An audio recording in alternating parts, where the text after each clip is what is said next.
Perception is a motherfucker.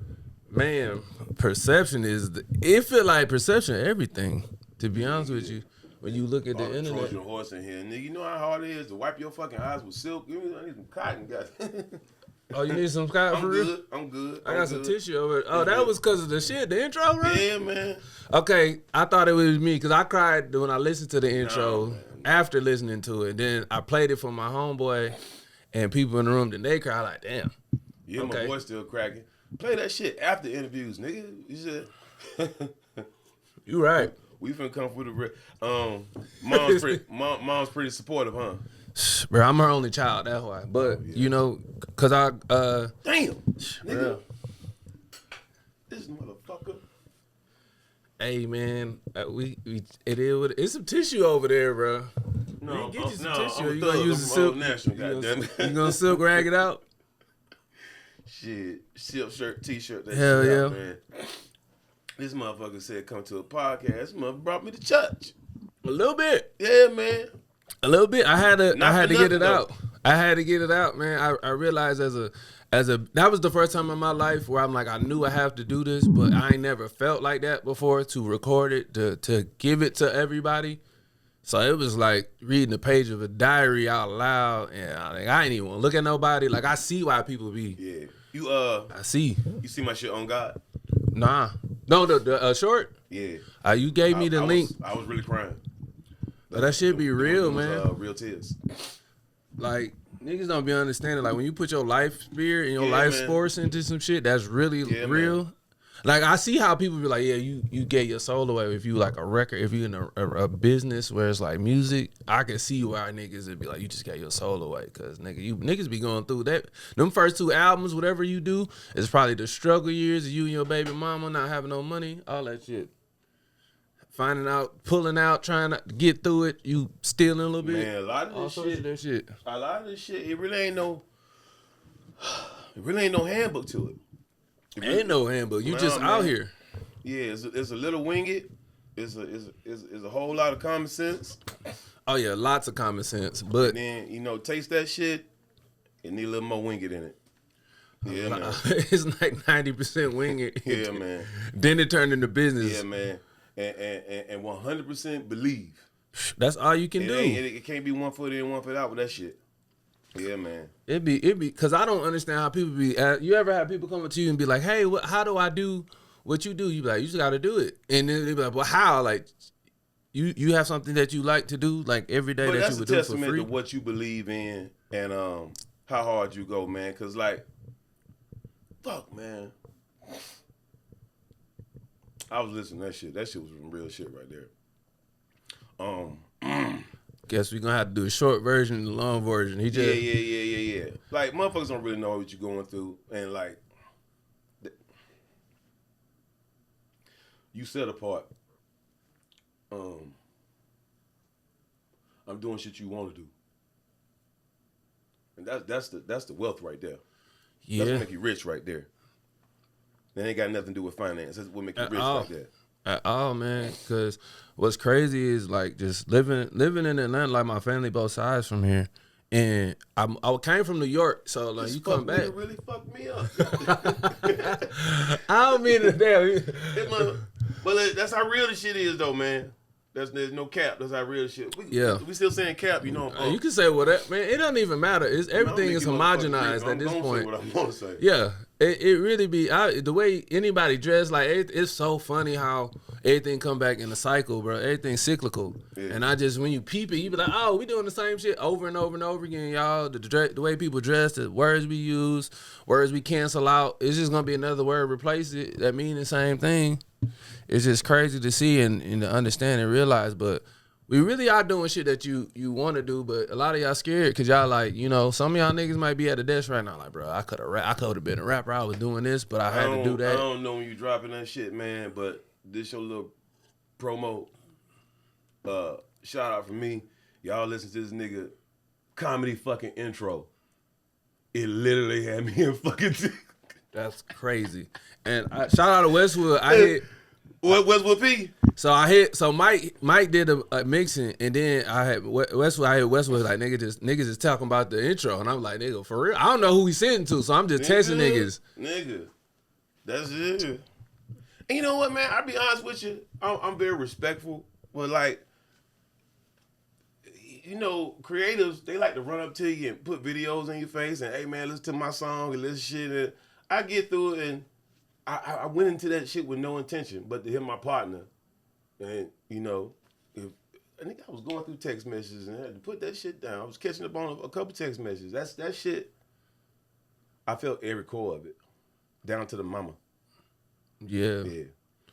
So, man, appreciate that, bro. I really do, man. Appreciate you, man. And we just started another episode of Nodraws. We got OG in here, Griff. Yeah. Man, that's crazy. I call him, if we was to have Pirates of the Caribbean, he'd be Jack Sparrow if he made it black. It should be crazy, bro. I don't know who listened to this, but if we made a Atlanta Pirates of the Caribbean, it would definitely be you, Freako. Starring me, Captain George Clinton. Yeah, you, Freako. Yeah. I'm trying to think who. It would be a wild crew. It would be a wild crew. Who's going to be me, Freak. Freak for sure. Freak for sure. Be good. Who else you think we going to put in there? Is Chilio going to be on this fucking boat, man? Yeah, put Chilio, the whole, you know who on there. But his nigga, Chilio, like, he definitely part of the band. Yeah. But like, come on, man. Come on. Bring yourself, man. What you doing? Come on, man. What you doing? If we ain't going to be riding in the boat, you're going to be riding in, everybody going to have old schools. Yeah. Somebody going to have a 1955 Bel Air. Yeah. Somebody going to have a 72 Eldorado. Yeah. With a top back. That nigga Chilio gonna have a vintage canoe. A vintage is wooden? Yeah. It's gonna be good, man. It's good, man. How is everything going? You know, what you got going on, man? I know you be doing so many projects. And just giving the sauce to folks, man. I got a few things going on. I'm in a career pivot. You in the whole oh, that's different, bro. When them career pivots be a lot. You be pivotal, and you be like, all right, what? I've done this. I've mastered this. What am I doing next? No, I'm not gonna use the word mastered, but I'm in a pivot. I'm entering the food and booze industry. But you know, I'm using everything I learned from the creative art space to excel in that, because everything I did there, you know, I can do there. Facts. You know what I'm saying? And then bring that back. Bring that back in a different form. For some reason, I think my mama dropped me on my head. I got some kind of fascination with reinventing the wheel. I think a little bit. I think it just happened. I think once you get not even stagnant, I just want to say you get to a point where like you kind of be on autopilot and whatever the thing that you're doing, and you're looking for that, like when you started from the beginning, feeling again. Because I seen T.I. do it with comedy. Yeah. And I see, excuse me, that shit came from my spirit. Damn, nigga. That shit came from the bottom. Damn. I seen him like talk to Ninth Wonder, and they was in the room. I don't know why I was there, by the way. I was just there, and they was like, we going. KP was like, we get in the car. Don't freak out, FURG. We going to Ninth Wonder. And I watched him like rap, and then Ninth was like, bro, we can help you finish the album. And that man was like, but for what though? For what? And I was like, I get it. Like, he's like, it's just like he done been so good at it, and it's so easy for him that he's just kind of like over it. You ever wonder why, like, certain people keep going? And, you know, we got our innovators and whatnot, but, like, why does Jeff Bezos keep going? Why did Elon keep going? Why Jay-Z keep going? I see why. It's like it's something in you that just like, all right, man, I did this. I can replicate that. I guess you just got to be there to know it. Yep. It's one of them things to see. It's like you got to do it, and then you do it so much that you be like, I could put this formula to anything that I do. So you just testing out your formulas. Just like how you said, you was like, you going over to the food and beverage. And you taking the skills you took from the previous and then to the next one. Same thing. Yeah. I mean, I'm literally behind the bar sometimes, just, you know, studying down. Shout out to Bob Edgewood Pizza, the mayor of Edgewood. I'm down there a lot, and I'm just studying the process. It's funny because all your friends are bartenders and stuff like that. Boy. They do in and out, man. I'm looking at them like rock stars now, man. You know, I always have. You know, Niggas are. I'm a decent tipper. I would like to think. You know. Oh, I'm trash at it. I'm sorry. I don't get drinks just because I know if I got a tip, I ain't gonna be the best tipper, and I don't want to do y'all like that. Hey, man, I'll tell you this much.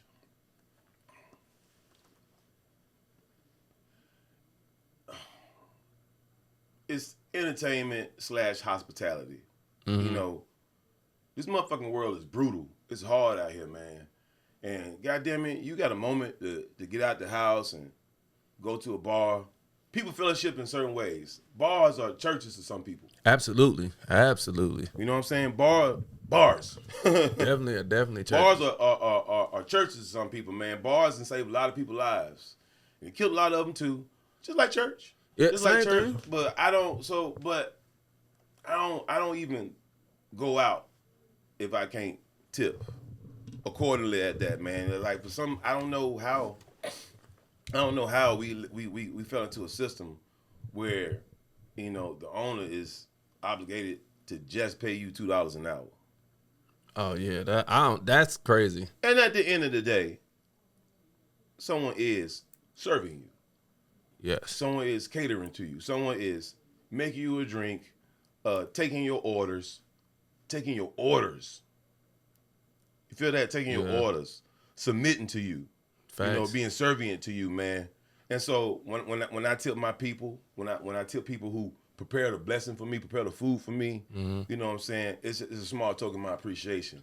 I'll be back and see you. That makes sense. You know what I'm saying? So like if I can't do that, you know, I ain't really out, man. I don't judge people who don't. You know, it's all about your mindset. I feel you. It's all about your mindset. If I go out, if I know that we in a space where I'm like, man, I ain't even got it. I ain't gonna put myself in that situation. You know where I think I got cool at? What? Being a consistent, decent tipper. Okay, that's what's the consistent percentage? You know, if it's anything around $25, tipping 100%. So it's 100%. So if it bill $25, what's the 100% of that? Put 20-25 on it. Oh, okay, got you. Okay. You know, you get a $10 tab, go and give them that whole 20. Okay, that makes sense. know, Okay, got you. That shit get you in the dough. Yeah. That shit get you shots for free. I mean, they take care of your friends. Yeah, You know what I'm saying? It's just, but I go to Dallas Bar so much, I do it consistently. The other day, was me and some partners, man, we got a little, I was fine, man, but my company was, they know I got my company, but man, we in a diverse crowd. Nigga done dropped nigga 20 times. Oh, okay. Just round It's one of those. Just, man, hey, I get a reposado. Oh, this ain't no reposado. I'm like, why you gotta be like that? I just gave fam $100. He said, Griff, you ain't gotta do all that. I like, yeah, I do. Because you gotta deal with this. Yeah, I do. Because, some people don't. You know what's crazy? I didn't realize that certain people only stay in their pocket of, like, this is my bar, I'm going to be here, and I'm going to be like this forever. But then there's all these different types of bars, and a lot of people can't adapt.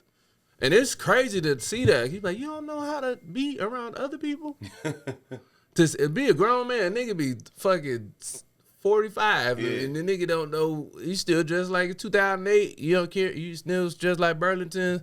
He wearing a Michael Vick jersey, and he just stuck in that era of this is all I want. This is all I'm open to. Yeah. And that shit crazy. I will never want to do that. I like bars. Like I like dirty ass dive bars. Yep, where it looked like they do cocaine in the bathroom. Yeah, I was there last night. Shouts out Drunk Unicorn. Come on, Drunk Unicorn. I did a comedy show there. For sure. The best. You meet. My experience, I've met some of the coolest people in dive bar. I meet real people there. You don't even know who you be sitting next to. You could be a CEO of a company. It could be. Be like, oh, you just here. It could be a CEO of a company about to jump. But man, I've seen it. I've seen that shit. I had a comedy show and I seen a dude at the table just looking crazy, and I'm like, yo, are you okay? He's like, no, I just lost my job. Nigga, this is the middle of a comedy show, and then once you see it, you gotta be like, man, let everybody give him some good energy, because my man going through it. But that conversation, they that's a lot of weight for them. They like, oh my God, you see me. Like, people feel seen, and heard once you do that. Yeah, and you never realize that's a I don't want to say a gift, but it's just sometimes people just need to be seen for that split second to stop them. Yeah, I like the dive bar. I love it when it's 2 or 3 people in that motherfucker. Because you get to have fun and really know them. Yeah. And the bartender, you tell her all the atrocities of her life. Yeah. Ooh, it'd be crazy with women. It'd be crazy, man. Yeah. I be thinking about. I be watching Pop the Balloon a lot. That shit's funny. I be watching Pop the Balloon and I be don't ask me what I do for fun because I really don't do nothing no more. But I'm at the spot. I become old man Griff at the bar. I'm just chilling. Yeah, and motherfuckers be coming trauma dumping on me a lot. I'm like, no, now you're gonna have to call me Father. I'm gonna put a robe on. You're gonna call me Father Griff. And get my tab. If you come, it's like, go see Griff, guys. He's behind the curtains. That would be great. Motherfucker. Oh, man. You in the behind him with a little... pull up on me, and I'll be in the middle of my drink. Hey, Griff.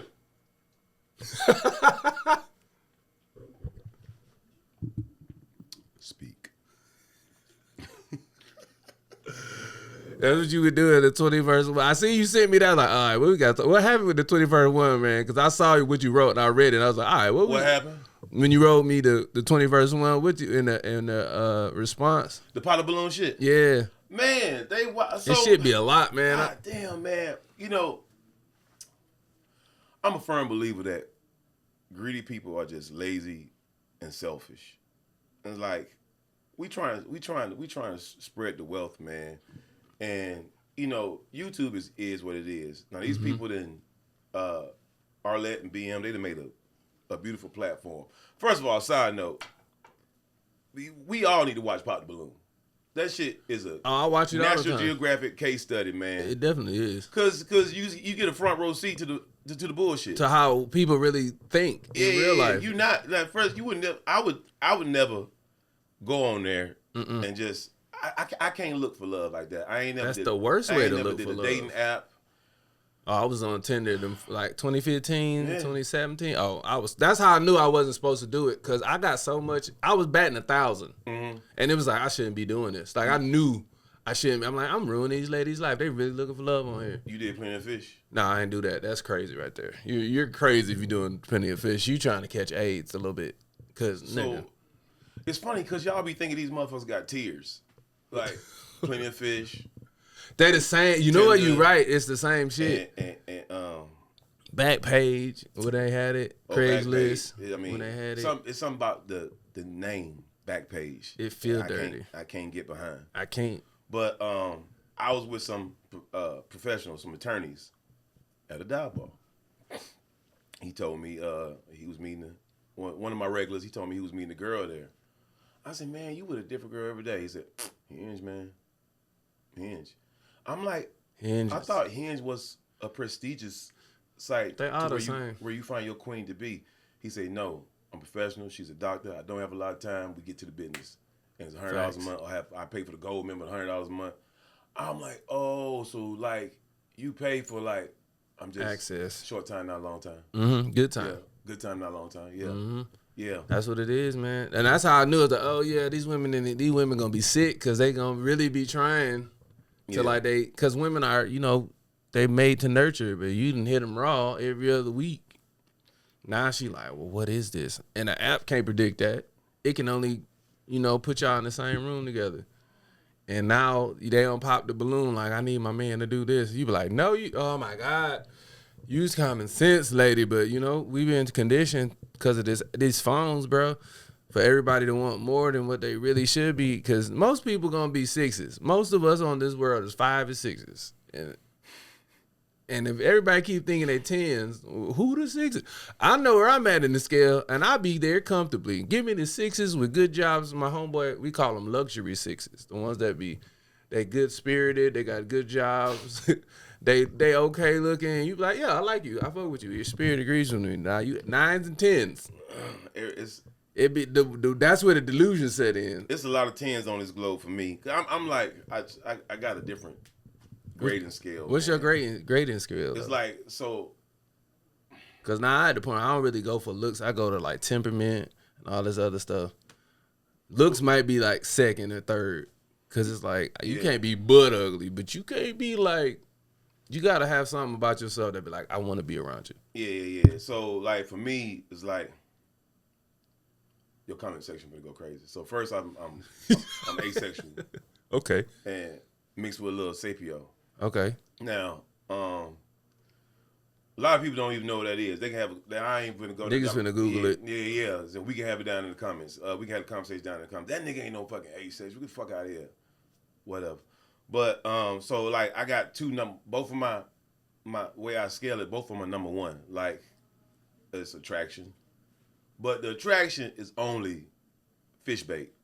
Okay. Like as soon as I'm attracted to you, we get talking. That's gone.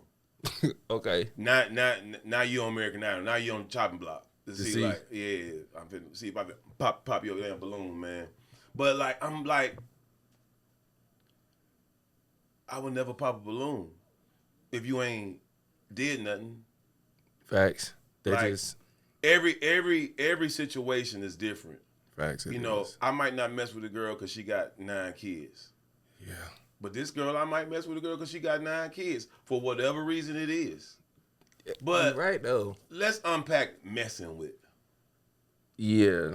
Yeah. So messing. What is the definition of messing with? Are you in this lady's life financially, like helping her, or is it just like we just coming in and out, just hitting and going? Because them in my mind, that's how only 2 things you doing is either you hitting and going or y'all like you helping. We both have an amicable agreement where we work together to do whatever we doing.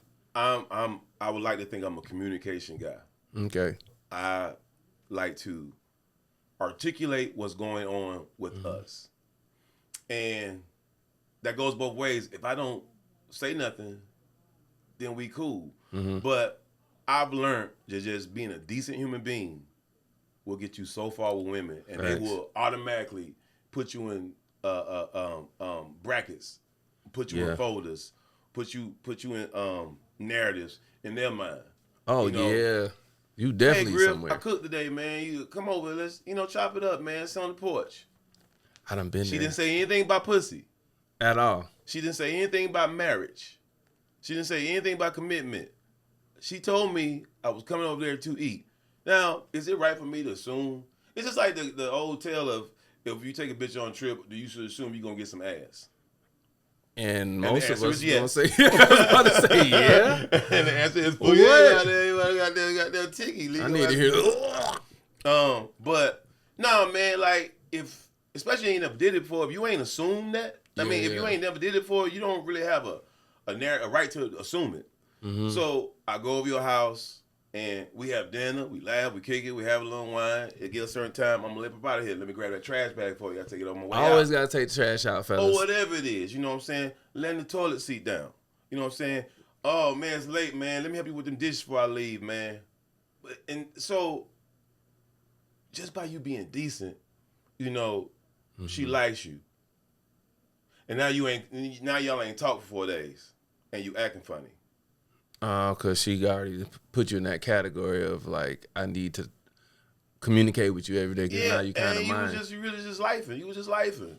Like, that's what it is. It ain't that you don't like her. You like But it ain't that you might like her. But you like, I don't want to.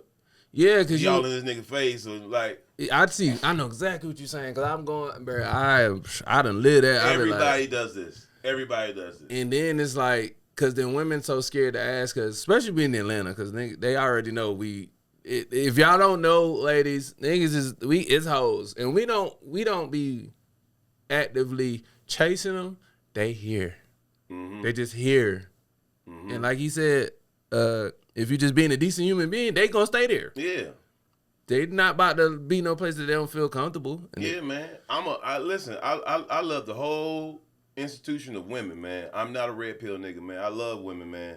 But I don't have a right to all they poom pooms. Yeah, I don't want the right to all them vaginas. That's a lot of responsibility. That's the energy and emotions behind it. That's a different type of Jedi. Woo, man. Yeah, man. But I can't do that. But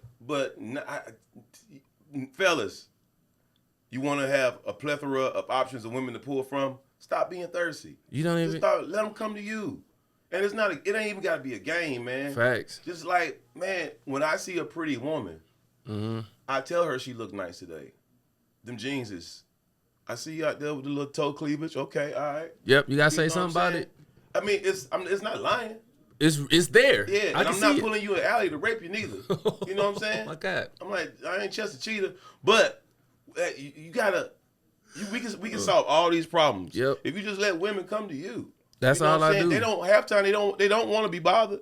Nope. You know what I'm saying? They hit every fucking day. Now your Chester Cheetah ass come just attacking her and stuff. So what you doing? What you doing tonight? You Man, like, chill, damn, man. She will ask you. She will ask you what you doing tonight. Exactly. Yeah. That's how you know. When they be like, what's your number? When they start bagging. Well, also, we live in Atlanta, so it's kind of different. I ain't even gonna lie to you. When you leave their place, you be like, oh my God, I can't wait to get back. It happens to me every time I leave. Somebody like when you Just so, like does Atlanta ever get on your nerves? You want to get the fuck out of here? nah, like say you got something to do, you got to go somewhere else, and then Both of them. Like I understand what you say. I was just being clear. Sometimes this shit just get on my nerves. I want to get the fuck out, but the minute I do, I'm like, all right, maybe I can get this Atlanta shit to work out. yeah, yeah. You kind of see the like, oh, this is really Wakanda. We just you in Wakanda every day, so you don't.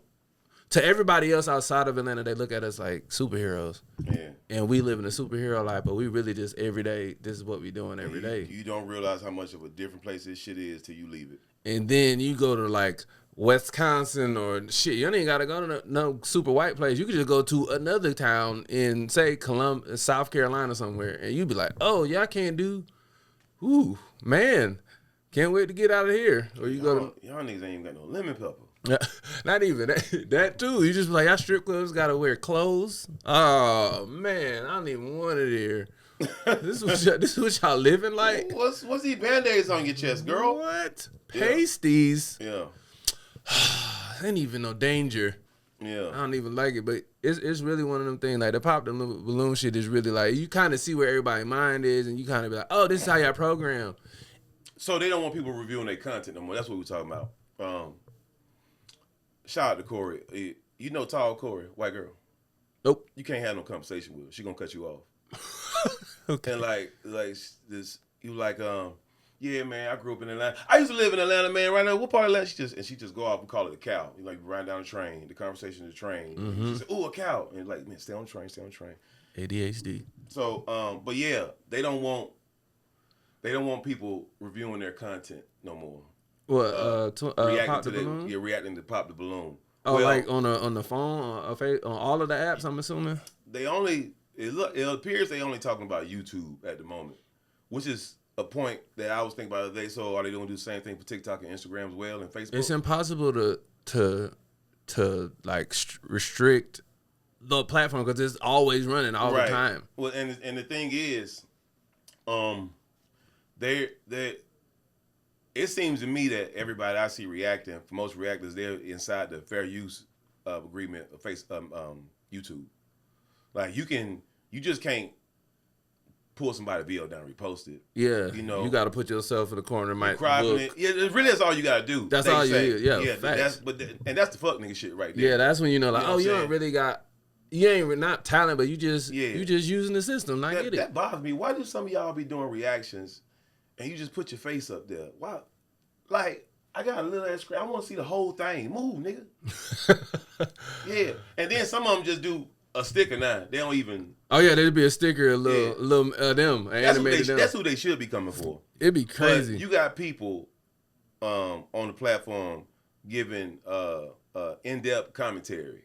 You know what I'm saying? Yeah. It ain't full screen. They pausing it. You know, they talking to their viewers and stuff like that. Elevating your platform. Which I get, but it's just you at don't the want same nobody time. reviewing this podcast right here? Hey, if y'all want to, just tag us in it. Like, all help is good help, man. These people, and man, I get the argument, man. So you mad about stealing somebody's content. Bro, what is ESPN doing? The same thing. What's going to happen when we on YouTube, and I feel like I shouldn't even manifest this shit right now, but, you know, artists, you got people making content reacting to people's video. The new Drake video. Drake make good videos. Yeah. You know, Kendrick make good videos. Why did I put them two together? Because they was out there beefing. I didn't, man. They make great videos. They do make great videos. They make great videos. You be like, did you see the new Kendrick video? Everybody stop their day and be like watching it on the toilet at work. Yeah, man. And so people like, oh my God, people review these videos. Well, what's gonna happen when they start governing that. And then they tax the little YouTuber who's elevating. It's those, that's give you awareness. Mm-hmm. Let's bring awareness to your platform. You know what I'm saying? But what was happening was, or I think was happening was, people was on Pop the Balloon lying. I'm a woman of God. They was doing that. I'm a woman of God. Oh, they doing that. I'm God fearing. I work out. But when you go to their Instagram, it ain't nothing but booties on the. Man, that's how you know, man. Cause I done got caught like that. I done been at some shows. Women talking to me, they decent. I'm like, something about her crazy. I could tell she's too nice to me. Then she get their Instagram. And then they be OnlyFans. That's all they doing. They going across the Serengeti to and fro, selling that hot and heavy. And you sitting there like, damn. You present so wholesome, but then you go there like, this is what you gonna do. Like, this is really your life. Which is, hey, if you want to do S work, SW, that's what they call it, sex work. You could do that, but I just never thought that like I would be just chilling with a woman and we just chilling and talking and she's super nice, and then you get her Instagram, like, oh, you selling coochie a little bit. Oh man, I can't. Like, you're a great person, but boy, yeah, I should probably move with a little more caution sometimes. Like, it's crazy. I give everybody a clean palate though, man. Like, it's so crazy. But you see, like these, I don't know, man. Some of these signs are real. I might need to start paying attention to them. You will see, like. It's so crazy just because you can just see it. Because I know you live in the same, we live in the same world, but I be in the Instagram world a little bit more in TikTok world because of comedy. Mm-hmm. So like when I go to these shows, it be all of them, the comedians that you see on the phone and shit, like, oh, that shit crazy. Mm-hmm. But then you be like, do good on Facebook too. Yeah. Yeah, your Facebook cracking. Yeah, Facebook be crazy. But it's all different. Like they only fuck with certain things on Facebook more than they do. But it's all the same shit to me. Same, just like the dating apps. It's the same shit. My homegirl daughter told me the other day, she I think she 15 to 16. She said like, we be on Instagram, but we don't really be on Instagram. That's the old folk app. Yeah, it's the same thing. Facebook used to be new niggas was like, oh, it's like TikTok for somebody. Now it's the old. Then Instagram was for people that be like, oh shit. Then it'd be like TikTok. Facebook is for conservatives who know every goddamn thing. Who ready to argue. Big girls who love selfies in their car. Heartbroken bats over the age of 40 who got every gospel meme with butterflies and glitter on it. Yo, you so right. Yeah.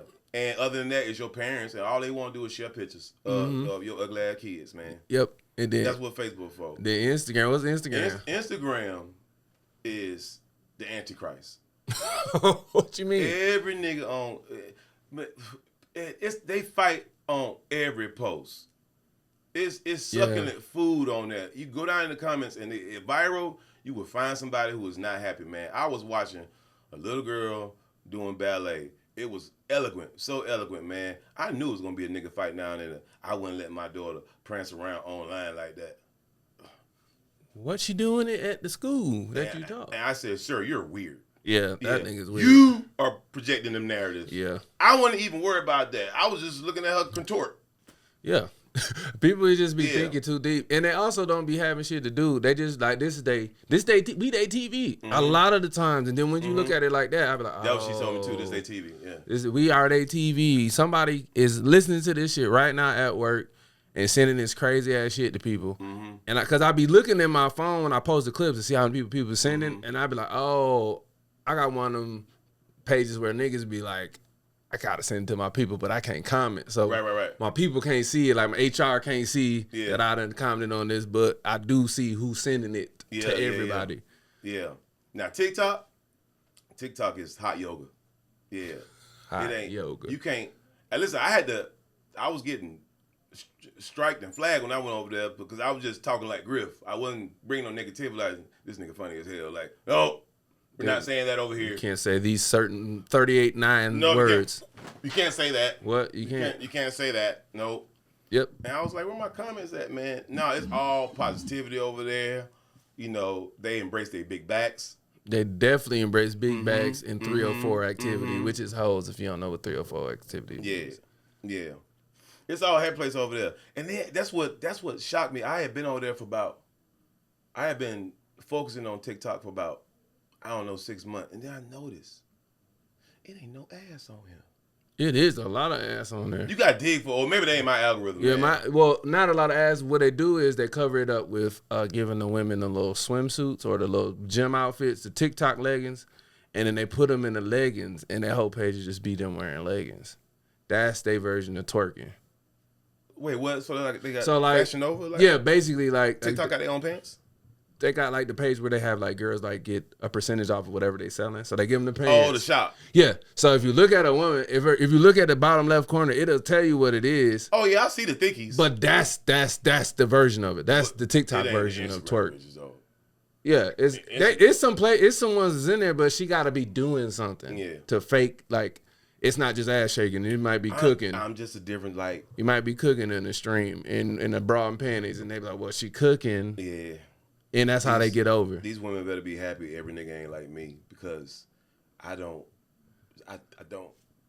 What you gonna do with it? You be like, I'm staring at a lady making grits. I don't understand. Okay, I don't understand the OnlyFans thing. I don't understand paying for the subscription. That's because niggas is Instagram grown. is more than enough. Yeah, it's all there. It's all there. Twitter, X, whatever. And then you like call if it. you got like if you like they be busting it open, you can see everything. You can see the I seen a lady do squat videos. Their personalities be their butt too. Mm-hmm. They did a squat video with the butt plug in that was glowing, and I'm like, "This is what we doing now?" Like, damn, they get subscribers. I'm like, what happened to having a? You don't gotta have a skill. Your skill got to be learning how to manipulate the algorithm. That's really what it is. But you could just on TikTok, you could do that too. But it got to be like. You can have a butt plug in, but you could be like a teacher that turned around. Like, I'm teaching class, and then bloop, it'll pop out. Yeah, man, I see that, man. And then that'd be it. I saw a girl reading books from the butt angle. They do. That's all you got to do from the butt angle. Yeah. A lot of y'all ladies, y'all be thinking that we being creepy, but it's really y'all putting y'all butt in the camera every time. Every time, but booty hole out, and then we don't even know what you look like. We don't even care. That's why I call them luxury sixes. And then like with my ADHD, like you done went through 18 bucks. You like what's fan page? Hold on. I know his page. Then when you hit that, the Explorer. Like, oh, what the hell is this right here? Boom. And I don't care, but I'm just shocked. That's what it be. I was like, damn, what is that? Damn, what is that? So my algorithm thick lady toe up. But OnlyFans is wild. Because not even wild, just like it's a way of living, but it's just like y'all ain't even try to get out in the real world and do something different. You turn 19 and just like I'm gonna do OnlyFans, thinking that you gonna make so much money. OnlyFans girls in real life, they're like a popping. When you say popping, like that 1%, like making a killing, driving the van. No, they getting it. No, yeah, I know a handful. It's not like if we get a room full of 10 women that do OnlyFans, I say 1 or 2. Mm-hmm. 1.5. I know a handful. That's like doing well. Mm-hmm. I know a handful. I know a handful on Instagram that they got a big low number. What's a big low? Is 50 a big low number or 100 a big low number? I said 100,000 followers. Yeah. I say 100 is like the big low number. So yeah, I know several of those. Okay. Cause that mean like 0.01%. They gonna kill me. All of them a hot mess, and just like you knowing they are so approachable, like in real life. But just if I didn't know them, just looking at their profile is I can see how they would be intimidated to somebody else. Mm-hmm. But like, and again, pro tip: when I'm going into this situation that we got this conversation, this meal, I ain't expecting nothing. I don't want no. Yeah. Like you don't even be knowing until vibes. Yep. Yeah. If you go for the vibes, that's how they start telling you everything. You're like, oh, you do this for real? Wow, that's crazy. Yeah. You really like this is your life. Now I'm intrigued. Now I gotta ask questions. So you just be paying. Like you gotta. I know. My homeboy. Shouts out to Jig. He was producing this show. Can a porn star find love? And it was 2 girls that was P stars, and like I met them. I was helping them like produce it the one day. And then I'm just watching everything go down. I'm like, oh, these girls be they running like a business, but it's just like y'all don't even be that bad. They be real regular. Mm-hmm. It just be the filters and stuff. You be like, oh, this ain't. I get it. And even so, I reference all the influencers OnlyFans girls I know is hot mess. They're really beautiful people. Like on the inside, yes. They're really beautiful people, man. They just, you decided to go that way, and that's if you want to do that's cool. But it's just like they really be. You better be happy. Ain't no baddie. You better be happy. Man, I would be trash. You think when this album drop, nigga? When I say I'm going, bro. I already told my mama I told my mama you gonna see me naked on the internet. I already got it planned out. I already know what shoot I'm doing. I already know how it's no gonna draws be and to skates. feel, nigga. I'm what? Yeah. Be that bitch to sleep. Yeah, I'm gonna get me some I need some roller skates. You gotta do it. Cowboy boots roller skates. Nigga, that would be hard. Griff. Yeah. I can see you just in cowboy boots and roller skates. I know you can. Oh, Edgewood, you be like that crazy nigga girl. Like he not crazy, y'all. He just out here living. And some boy shorts and a hanky. That's it. With my bald head. I'm gonna have to do that because I see it now. You gotta have the beads, man. The beads. Oh yeah. Bro, people don't believe me when I be like, "Hey man, Griffin." He's like, "What? You just said he looked like what?" Like, bro, this is really him. Like, you making this person up? And I be like, all right. I be like, look at this. Like, this is a real person. I'm like, yeah. Like, and then I be thinking like, oh, we live in Atlanta, so they don't have people like this everywhere else. Shout out to Trap. Shout out Dr. Barber. That nigga said you dress like somebody's imaginary friend in real life.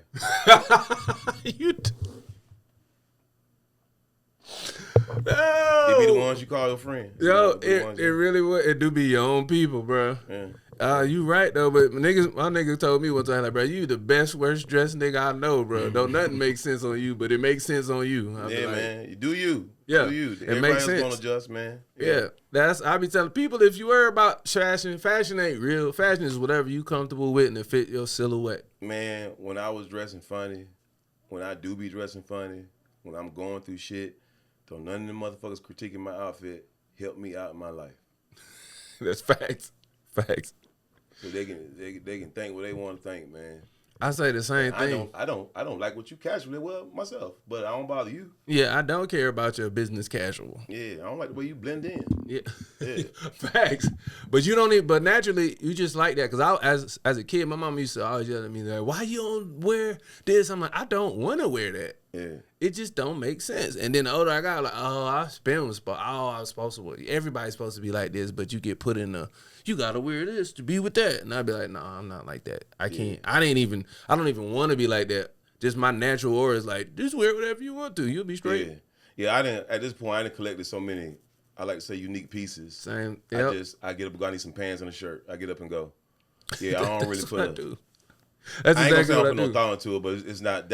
I ain't holding my day up over what the fuck I'm about to wear. Yeah, even the fit now, you got it's the yellow that's carrying the fit subtly. Yeah, you always gotta have a little accent. You always have a little pop. But a lot of people are like, what is he doing? Like, bro, my boy, he could really steal your hoe real quick. You just don't know. Mm-hmm. Nigga just dressed like that. You gonna get it back, so relax. Yeah, we don't want this thing. Because you have abused this motherfucker, man. I do not want her. You don't, man. But you was so right about the different type of people on Facebook, TikTok, Instagram, YouTube. People is everybody because that's TV. Mm-hmm. But. And it's like, I saw that dream. It's the second largest search engine in the world. Behind Google. Yep. That's why I be like, I'm only dropping stuff on YouTube. Yep. It only makes sense. I'm like, Instagram and shit is the commercials. Yep. And then YouTube is the real TV show. But I be like, when I was at Dreamville Fest, we was going through all of the tiers of women. You could tell their ages by what they wearing. And we was like, women between 35 and 40 got on a lot of oversized denim. So a lot of denim pieces. Then you got like 26 to 34. They got a lot of Fashion Nova, a lot of wrestling suits with the zippers in it. Disposable fashion. Yeah, the Fashion Novas, your whole outfit come in a Ziploc bag. The whole everything. Go on, when you get to the airport and get to your carousel, get your flight. All these women got one little small carry-on bag and got 90 outfits in that bitch, man. Definitely. And 2 pair of shoes, man. Every man gonna feel me when I say this. When you pack that carry-on, you got the shoes on your feet, and you gotta make a good decision about the shoes you put in that bag, especially if you wear 11 and up, man. Man, I wear 12s, and I'd be like, if it ain't slides, I'm like, we gotta make it through today. Sometimes on the plane, I'm not wearing the shoes I want to wear. I just need to bring them with me, and it was more conducive to put the other shoes in the bag. Yeah, so you might see me on the plane with some rain boots. Yeah, I can see that. Because rain boots, by the time you put your rain boots in your pants and your suitcase and your toiletry bag, you ain't got no space. Yeah, you running out. You want to check. You going to bring the checker. And then you can take your shoes off on the plane and just tuck them under the seats, and now you straight a little bit till you get to your destination. Yeah, that's how I be. But it definitely be a lot of Shein outfits. And then when you get 20s to 26s is wearing a lot of Pretty Little Things. Shein is definitely their top. DH Gate. A lot of that. Damn, that's so many. My sister be sending me all that because she be shopping there. She be like, you need to go here and get your clothes. I be like, how you know this? She be like, this girl go through all of it. It's all from China. And I be looking at her, oh, this how y'all shopping. This is why everybody think that they rich. Like, you buying the stuff from China that's knockoff, and I get it. Man. Lots of those. Yeah. That be like, I'm rich. I'm like, but no, but you buying it. I like, rich people don't even dress like this. So, like, we don't have no type, but we kind of do. Okay. As far as what? Women. Yes. And so, when you're going through these outfits, we got the motherfucker who threw the jeans on with a big Ducks jersey. Yep. Some nice shades and some player shit. Some real you know smooth what I'm saying? Shit. I can't figure out how old they be all the time. Because it's a wide age bracket who get down like that. Yeah, it's a good 20 years. It's a good 25. Yeah, it's a 25-year gap. Like it's like, oh. Yeah. But you know them when they old, but like them young ones, you don't know how old they are. The young hoes be looking old. Oh. Like the only reason I know the young is by what they wearing. Yes, and that's what I'm alluding to, man. Like, I think I went into hiding for about a year, and then I came out. I'm like, oh, you young, get away. Yeah, you start hearing them talk. You be like, oh, you ain't never experienced life for real. Yeah, like, oh, I don't like onions. I'd be like, you don't like stuff that make you and no tomato. Like, oh, shit. You got the palate of an autistic 5-year-old. You eat nuggets every day. Yeah, man. Chicken nuggets every day? Oh, that's why your skin bad. Yeah, like, you wonder why I mess with racially ambiguous yoga instructors. Man, that yoga women, because fellas. They eat hummus. Yep. That's why. I need a vegan. I always know the same women. I always get a vegan, vegetarian ass woman. Well, it happens like that all the time. I'm like, I guess this is where I'm supposed to be at, God. Yeah. And I'm cool with that. And they be trying to give me their dishes. I don't be mad at all. Like, you cooked it. I'm gonna eat it. Well, a lot of the older women, they're their body changing. They think about ways to preserve their diet. So they always go to yoga. A lot of them switching over to being vegan, man. Man, they hit about. I've noticed when they get about like 29, that's when they start waist beating and pole dancing it up and hot yoga. Like, I just found out about yoga. It's my body. Like, you gotta love yourself, y'all. Like, you should have been loving yourself since the beginning. Like, you can't just start at. You can, but I'm just saying, like, you gotta form that habit. Like, I've been doing the shit a 30-year-old woman just started doing my whole life. Yeah. So I be looking at them like, oh, you just find out about dieting and eating. You don't eat no meat. I do eat meat. Okay. I eat for my blood type. So I just know my blood type, and I'm like, I can't only have this, that, and third. But I also be reading a lot of books like Eat to Live by I don't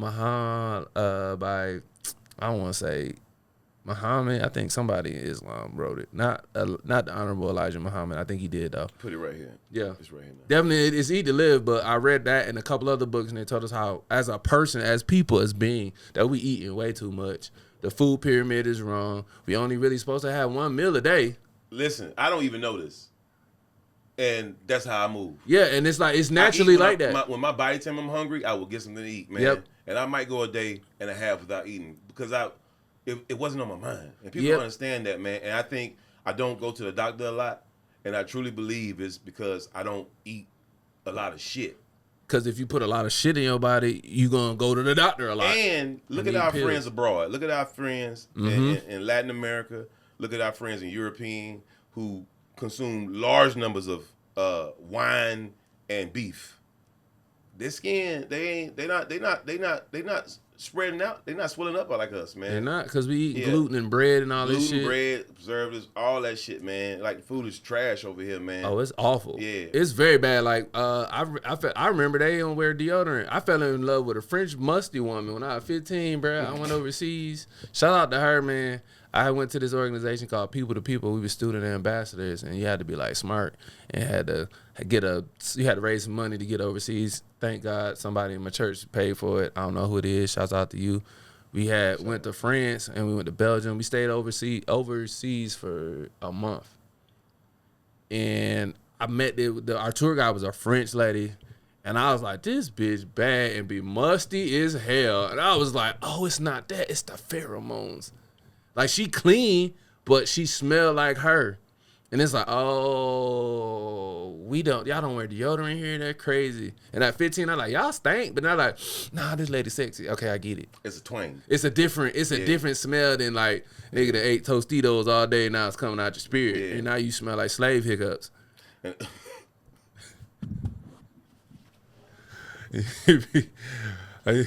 I'm telling you, bro. I done had it, bro. I have never heard slave hiccups. Nigga, that shit crazy, bro. I done had it coming out of me, man. And then you gotta realize what you put in yourself. You natural deodorizing with food. So like if you eat chlorophyll or you eat a lot of greenery, I take green powder every day. It naturally deodorizes your body. You might not stink, but you got the twang of you. It's not like you smell like Burger King and shit. But that goes to show you when you like somebody, you like them. Because I got two musties.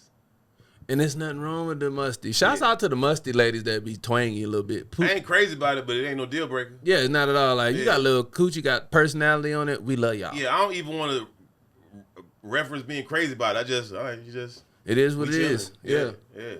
I know I've been at some girls' house and be like, yeah, my bed smell like you. Yeah, it smells like hard day's work and these balls. Yeah. But they still fuck with you. So I mean, like they fuck with you. You know, I don't sometimes. It's about to get the way you just look. You about to say something stupid? Oh my goodness! Like, if you got the day on you, I don't mind taking a little taste of that, man. Like, the day taste, yeah. Yeah, maybe a morning workout. You know, I don't. It depends. I ain't did that yet. I don't not. Now, I probably if you have. with the CrossFit, go and jump in the shower, man. Definitely. But like if you was working legs or just chest or shoulder. Hold on before you get in the shower right quick. Oh yeah, I definitely need some. You know what I'm saying? However, I don't want that from. I definitely want to bathe first. I definitely want to bathe. Like I be cycling. Yeah, my God, you know, yeah. I'm literally got crotch action. Oh man, you know it's hot down there. Chafing and shit, man. And man, this girl, you are. I don't know if I love you or you are nasty. She sucked you up while you did all the juices and berries was on you? She got all that solidic. Oh man, you gotta. I don't know what to do with that information if she's doing that. You know, it was borderline Ari. Yeah. You know what I'm saying? She wasn't taking no. I'm like, listen. Let me just sit in my triangle. I ain't gonna even take her 3 minutes. And she's just like, no, I want.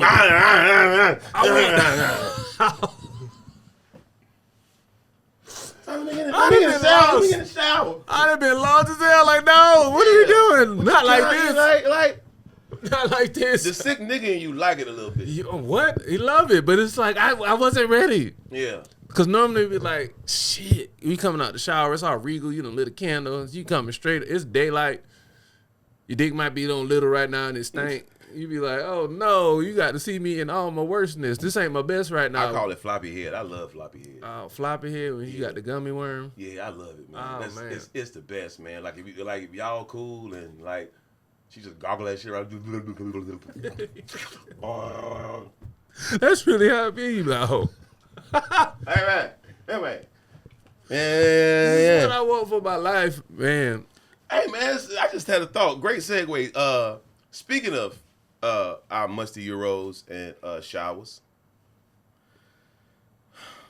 what is? So I just kind of found out about the washcloth thing. That people don't use washcloths. Mm-hmm. Yeah, a lot of. And at first white people. At first I was like, that's so. How do you? how you get to the region? Like, how you? They're using the bar of soap. They might be lathering up just using hands. Some people like that. And they just chop it. They might, yeah.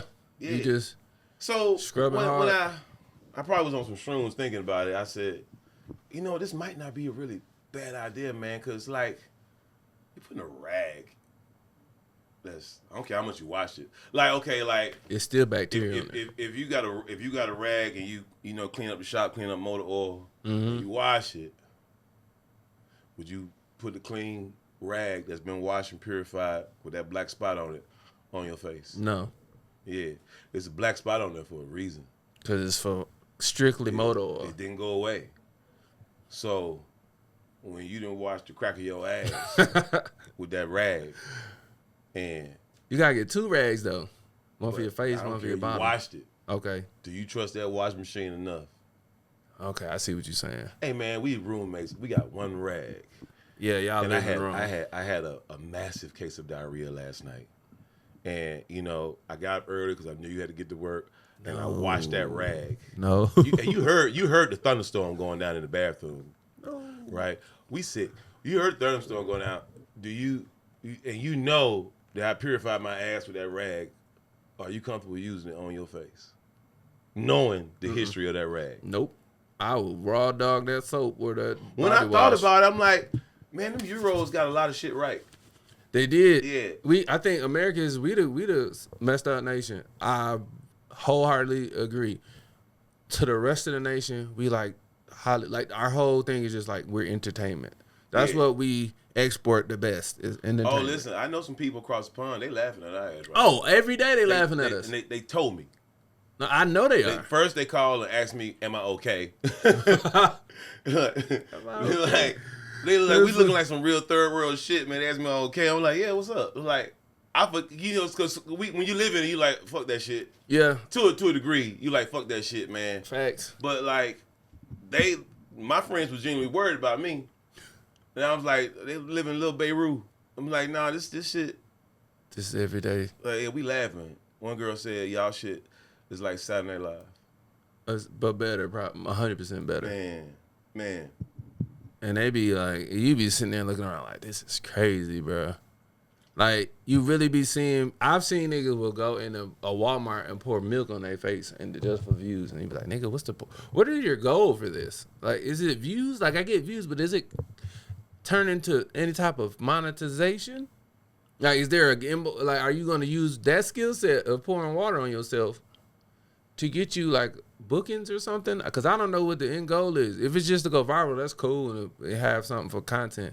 I get it, but I'm not doing that. That sound like I'm not doing that. That sound like something I put on one of the ideas I've been manifesting. I might be getting a new studio. When I do that, I start back my fucking little podcast. But I got another segment called "This is what they doing with our reparations." This is what they doing with our reparations? This is what they doing with our reparations. What are they doing with our reparations? They fucking pouring milk. That's being wasteful. They fucking That's so true. They putting washing machines on spin cycle and throwing shit in there. Throwing bricks in there.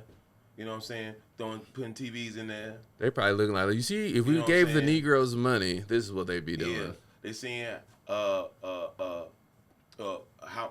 fire resist. They seeing how bulletproof a Cybertruck is.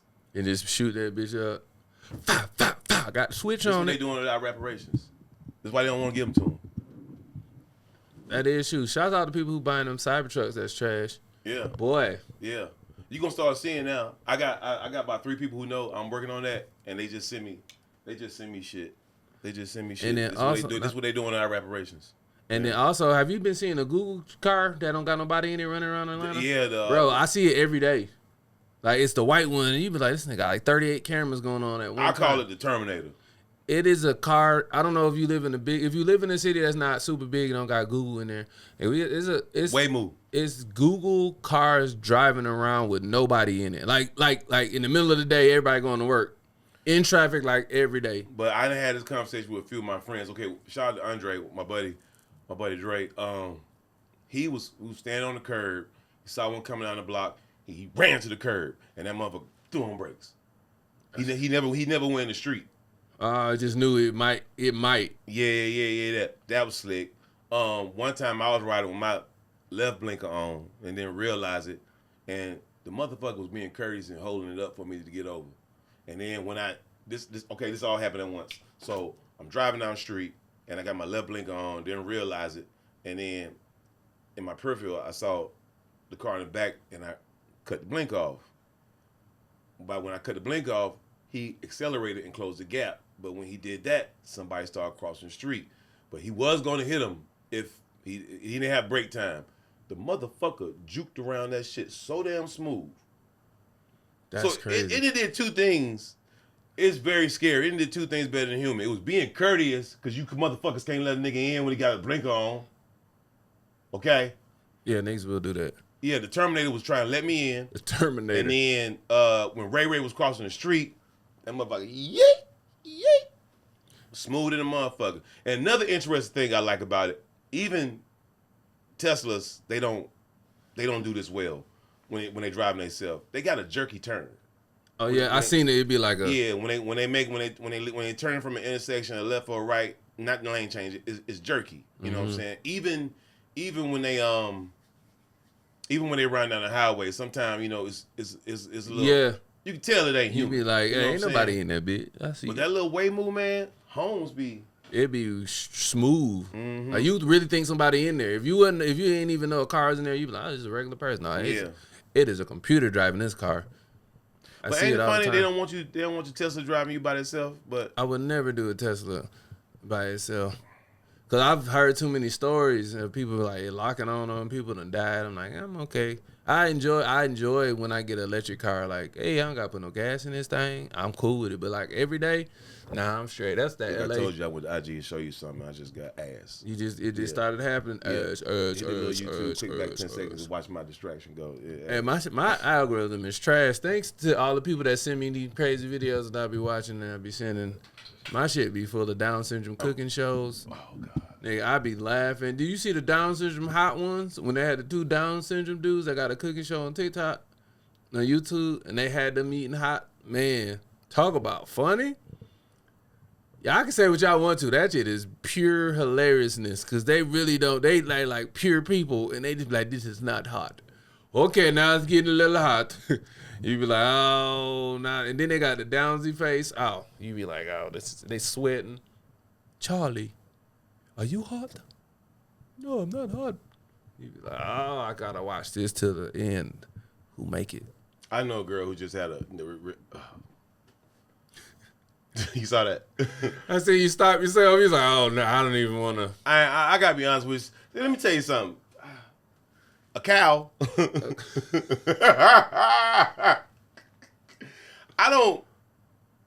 I'm a good person, no cliche. And I just hate where the world it came to, where I can't stay shit in peace, man. Yep. Like, for what it's worth, I want to be able to say fag. I want to be able to say retarded. I want to say rape. So there is a word for a real reason. And it's a definition associated with it. Now, mind you, the same way, all white people can't say nigga, I understand that I can't say fag. And, I don't do it out of respect for my my LGBT community. And I really stopped saying fag because the only people I want to call fags is bitch-ass niggas. And it's to express where am I at with you at that moment. Facts. But they so bitch ass, I would never want to associate any of my friends in the LGBT community with these fuck niggas. Yeah. That would help me stop saying it, man. That would help me stop saying it. It'd be some words I didn't even know you couldn't say. Like I said, I be telling people on the. Yeah, we're gonna bleep all that. Well, you ain't saying the whole thing, so you straight. Yeah, they'll be tripping about it. It really don't be. It be the internet warriors that be mad about it. Cause I had a joke about my autism. That's how my Facebook blew up. Oh, that's what we calling them. Autism or the SPED on the spectrums. SPED. I don't think you say SPED. I don't think you. SPED is the one that they doing special ed. They just shortened it. Have anybody ever called you SPED? Autistic? No.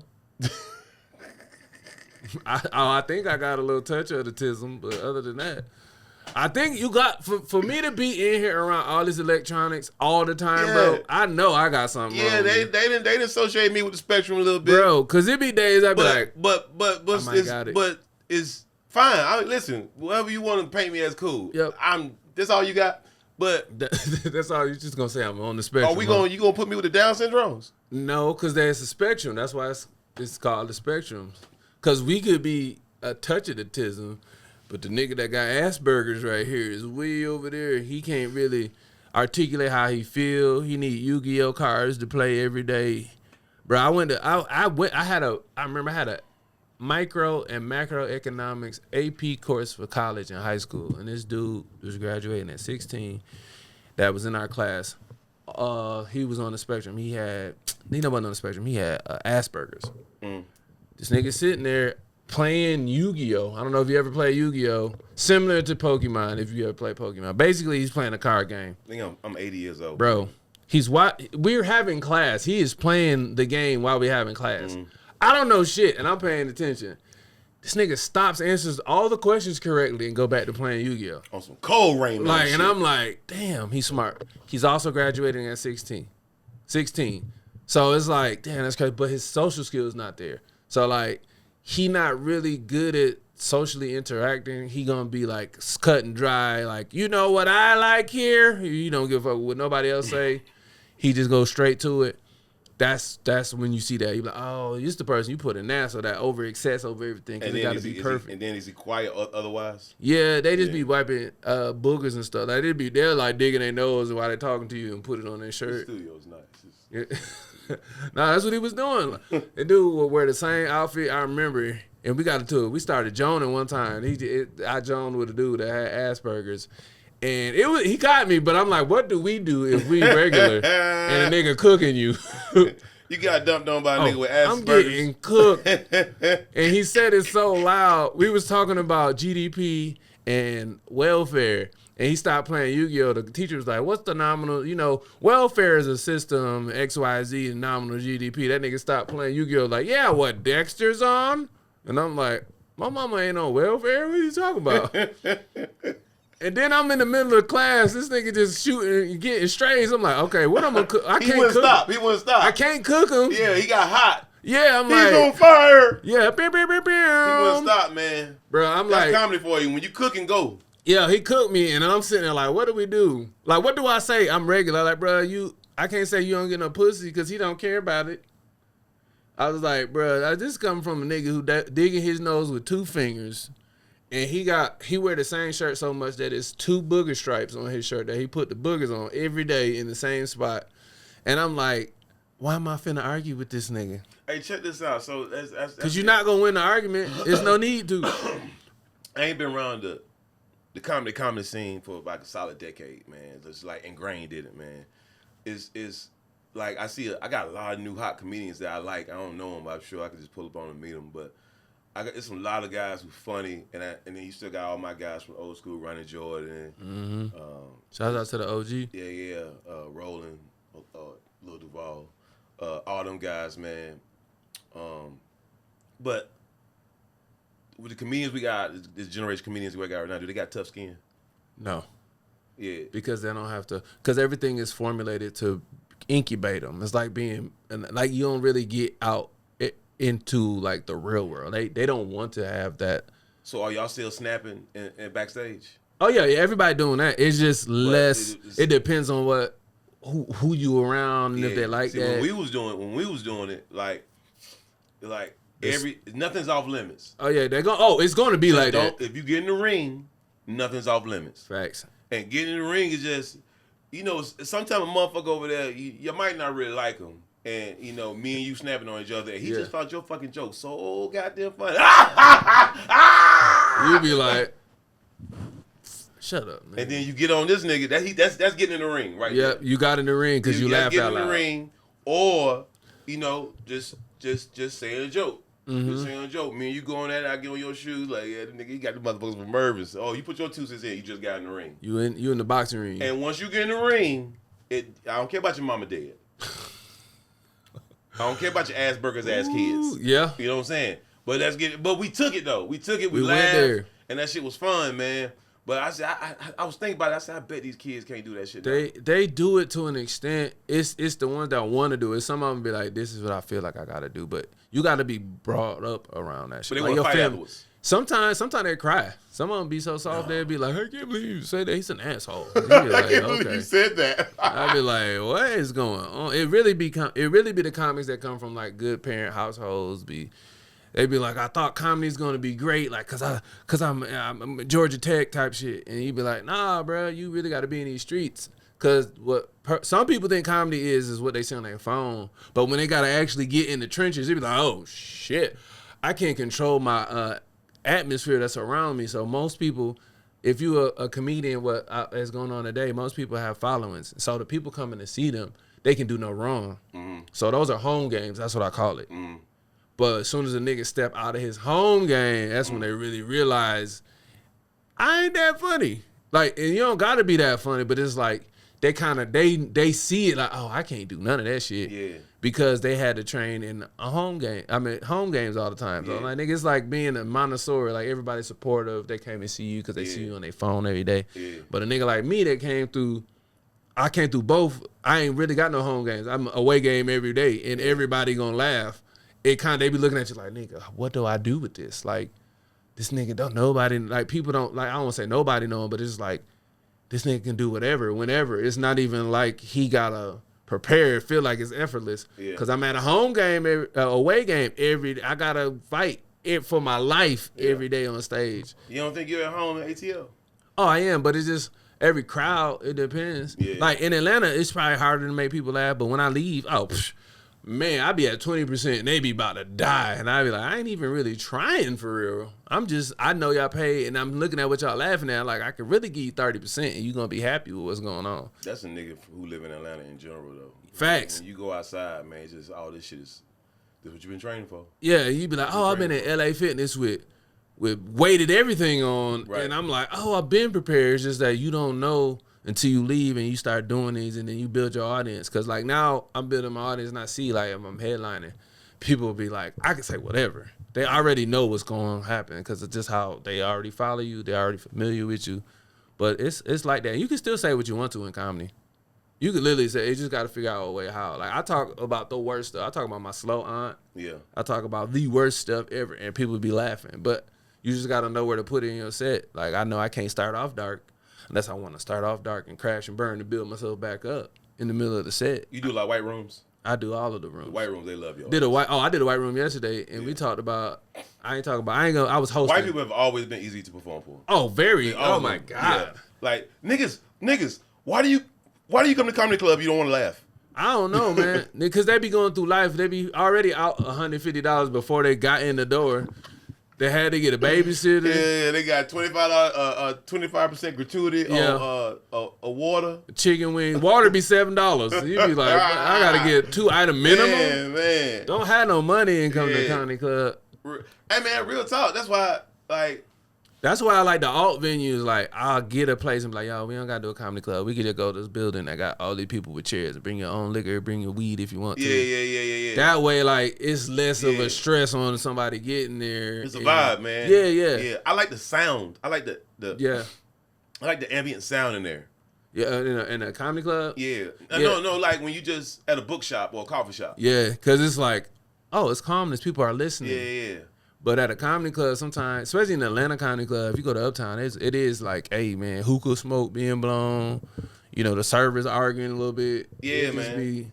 You got to have a different level of I don't give a fuck. And a lot of people can't do, like, a lot of people from L.A. that are comedians, they can't come through and do the black Uptown. Because it's a lot for them, like, because they used to, like, curated spaces where everybody's like. And you know, you got rooms down at the comedy store. You know, comedy store got a little room. You can breathe through your jokes. Yeah. You know what I'm saying? I'm with it. But like, you come to Atlanta. You better come. You got 10 seconds to get some funny going on. Immediately, we got to know and trust you with our spirit. Yeah. Cause, Make me laugh, motherfucker. That's how it is. But then once you go, what's crazy is it's always the shows where bougie black people go and the show free and they don't want to laugh. And you be like, but the show free. You just here to eat, really. So you really just mad for no reason because you went to a free show. People laugh when they pay. When niggas pay, they done got a babysitter. Oh yeah. They lady and them got on matching outfits. And we at the Fox. Yeah. They is giggling before you hit the stage, just by you looking away. But when them free shows like at Cat's Cafe, oh bro, they'll be like, nah, you go to Sweet Lounge on a Friday. It's a big girl birthday. She got on a tiara. All of them on this. You be like, all right, I gotta laugh. I gotta come with it for real. And when you go out of town, that's that shit that make you strong. Exactly. Because you didn't see it. The chicken circuit looks different now. Yeah, and it's like, oh, but I always did both sides. If you do the white side, they make you right. The black side make you perform. Mm-hmm. So if you do them all the time, you like a bulletproof vest right now. You do a lot of crowd work, don't you? If I need to, yeah. You do more than black people or white people? I do them equally. Yeah, okay. It really, they all the same to me. It's like I know what crowd gonna hit with what. Sometimes I got jokes that I know only if I do the joke, white people will get it even more. But if I do a joke where it's like if a mixed crowd is 50-50, oh nigga, that's the best, because you could do jokes and everybody laughing at shit differently. Like this person laughing at this word they never heard. This person laughing at the white shit. There's the other person there like, what the fuck just happened? Yeah. So it's different laughs. That's why I always be telling, like, I don't want to say dark stuff, but they just be like, nigga, this is real. Like, I ain't make none of this up. This is really happening in the community. Yeah. Like, people be so scared to talk about sped people. I'm like, bro, I got one in my family, so what? She used to live with me. Yeah. What you want me to say? She really did this. I really seen it. It's not like I'm making this up. But some people be sensitive, mostly white. It's only online, though. In real life, people don't be really sad. Oh, it's only online. They have a bravery. I told you, everybody mad online. Everybody's fucking mad. Be like, I can't believe you would talk about people like Shut this. Up. Bro, I had a joke about transgenders hooping in the WNBA. And I was smoking and I was watching you remember when the dude was a transgender swimmer and he went from like 275th as a man, that and he motherfucker was a goddamn dolphin. Number one as a woman. Yeah, he stunned on them hoes. I was talking about that and I was smoking weed and I was like, man, that mean WNBA about to be good in like 6 more seasons, because they're gonna have transgenders in it. And they're going to have a dude formerly named Darius, change his name to Daquandria. And then he going to be hooping and dunking on the organic hoes. And then I was like, what if he got these new rules because he's transgender? Like, what if they, like, get a technical, but it go beyond that because they trans? And they got to get them a technical and they got to play. They put them in the penalty box, like how in hockey, but it's called the wig box. They got to take their wig off and hoop without their wig. They either got to score 10 points real fast to get out to get wig box. Or, yeah, they got to score 10, or it's like 5 minutes. You got to hoop without your wig on. I was like, could you imagine that niggas is hooping their ass off to get 10 points, put their wig back on? Yeah, that's funny as fuck. But man, a woman came up to me and was like, yeah, can I talk to you? I thought she was about to be like, her husband came up to me. That's how I knew it was real. When the husband was like, hey, my wife. Like, yeah, white people. White people came up to me. It's like, I'm so glad you said that stuff about the transgender. Because she was a cheerleading coach. And they had transgender cheerleaders taking over some of the girl spots. And I was like, oh. So she couldn't really say it out loud because she was living it. And white people were like, oh, my God, it happens so much. Like, they shouldn't be playing their sports. How often do you censor yourself in real life? I know sometimes we got to, dial it back a little bit, man. I'm at like 80. I couldn't imagine. Oh, I didn't think you was that high. No. You mean like censor it? Yeah, like, no. Like, what if you was that 10%? What if you was that coach? I'd have been like, I had to have a real talk with everybody. Yeah. That shit wouldn't have been taboo with me. Yeah, I gotta have a talk. Like, look, this what's going on. You see what's going on. This is Bethany. Everybody say hello to Bethany. She used to be Bob. That's her dead name. And then now you gotta be like, you gotta talk to him about it, because you gotta what? I talked to him about it, bro. At Peter Street, I hosted a transgender birthday party. Had that bitch going up. Had a ball. Pause. I'm just saying. They were niggas in there 6'5". Them niggas had little bobs on. Nigga had on a bralette with no titties in it. And then I was talking shit to them, and they was laughing. I'm like, bro, you know what you got on? You ain't got no titties in that little bralette. And you trying to act like we can't see in this little blazer you got on. But I see you, my boy. You out here. Hey man, one thing I say that demographic do embrace life. They party, man. Boy, they be doing booger sugar. I saw them all get up together collectively and go do cocaine. I was like, oh, all y'all just went to do coke. It's about to be trouble. Oh yeah, I don't even want to be around when all 7 of you 6'5" transgender men or women's is or whatever y'all got going on, non-binary, whatever you identify as. Yeah. There's a lot of non-binary in Atlanta too. Yeah. A lot more white though.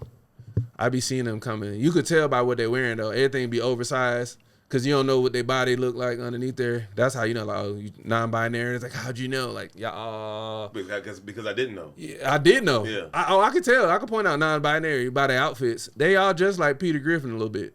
Bro. Or they built like, they kind of husky. They don't got no shape to them. They're pudgy. Yeah. Non-binary.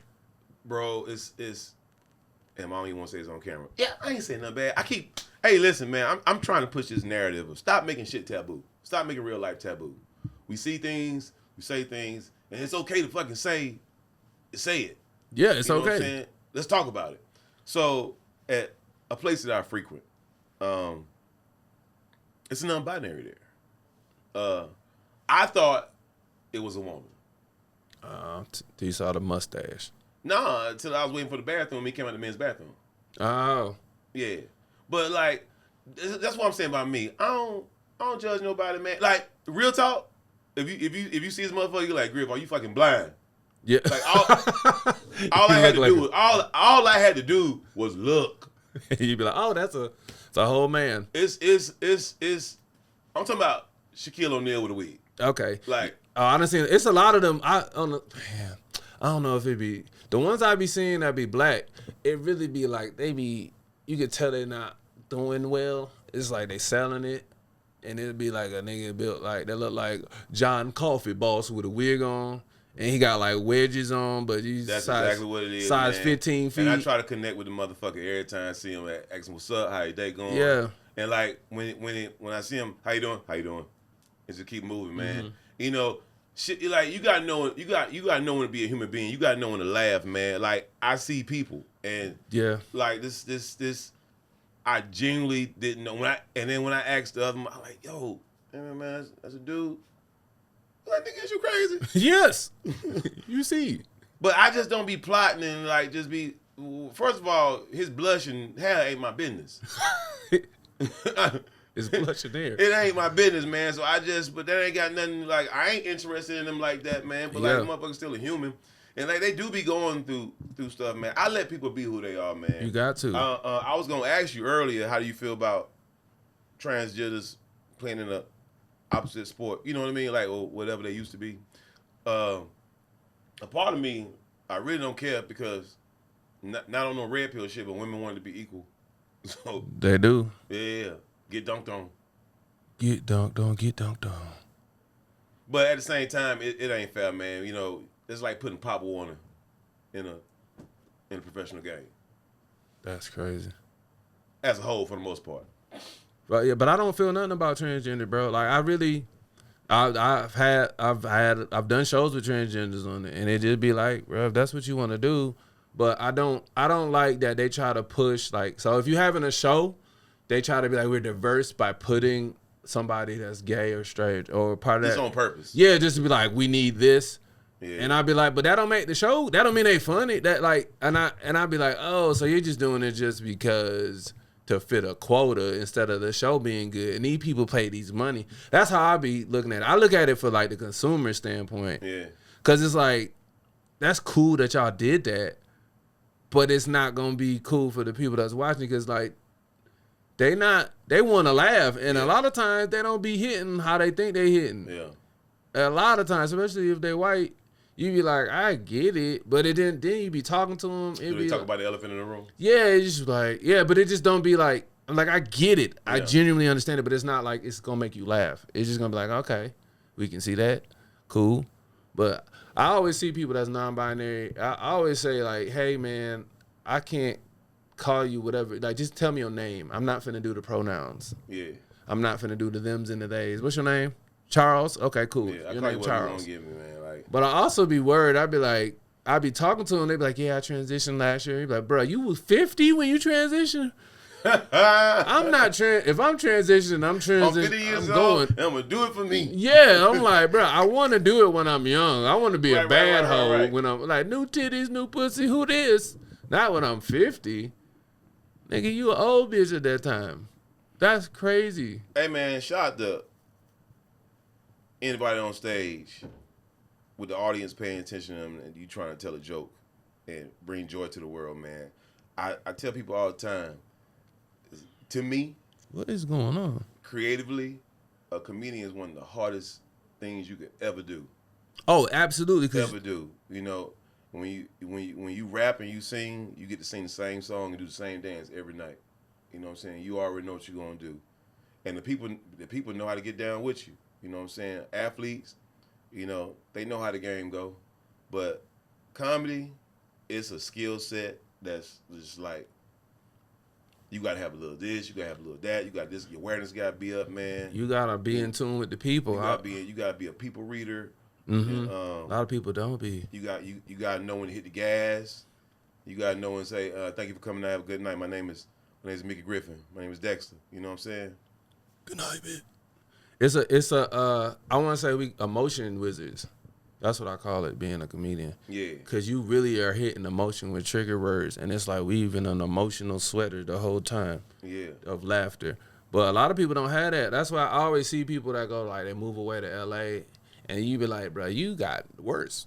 Like, in my mind, because it's like, L.A. not real to me. Yeah. It's not real in general. And if people be basing, like, their life off of California, you be like, we would all be fucked up. Because it's not real.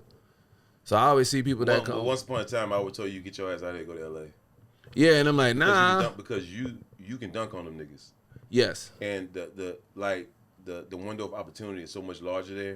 Mm-hmm. But like now with Atlanta, I just don't know. Because I personally feel like Atlanta was been bigger than L.A., but I think everybody kind of like, it's one like, the internet not lying. If you look at like the search engine, don't nobody really care. Like, we get it, that's where the money at, but y'all all keep coming here.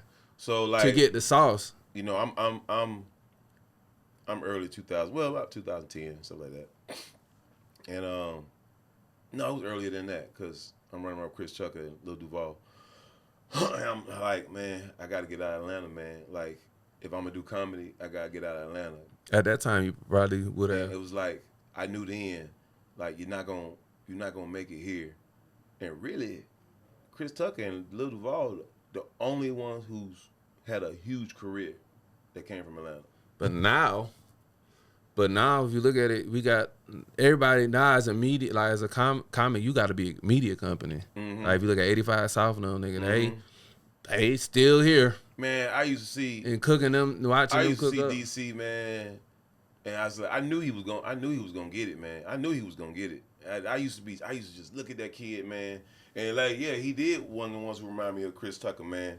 But I just saw him blossom so much, and then like when he was doing comedy, it was like the turn of social media.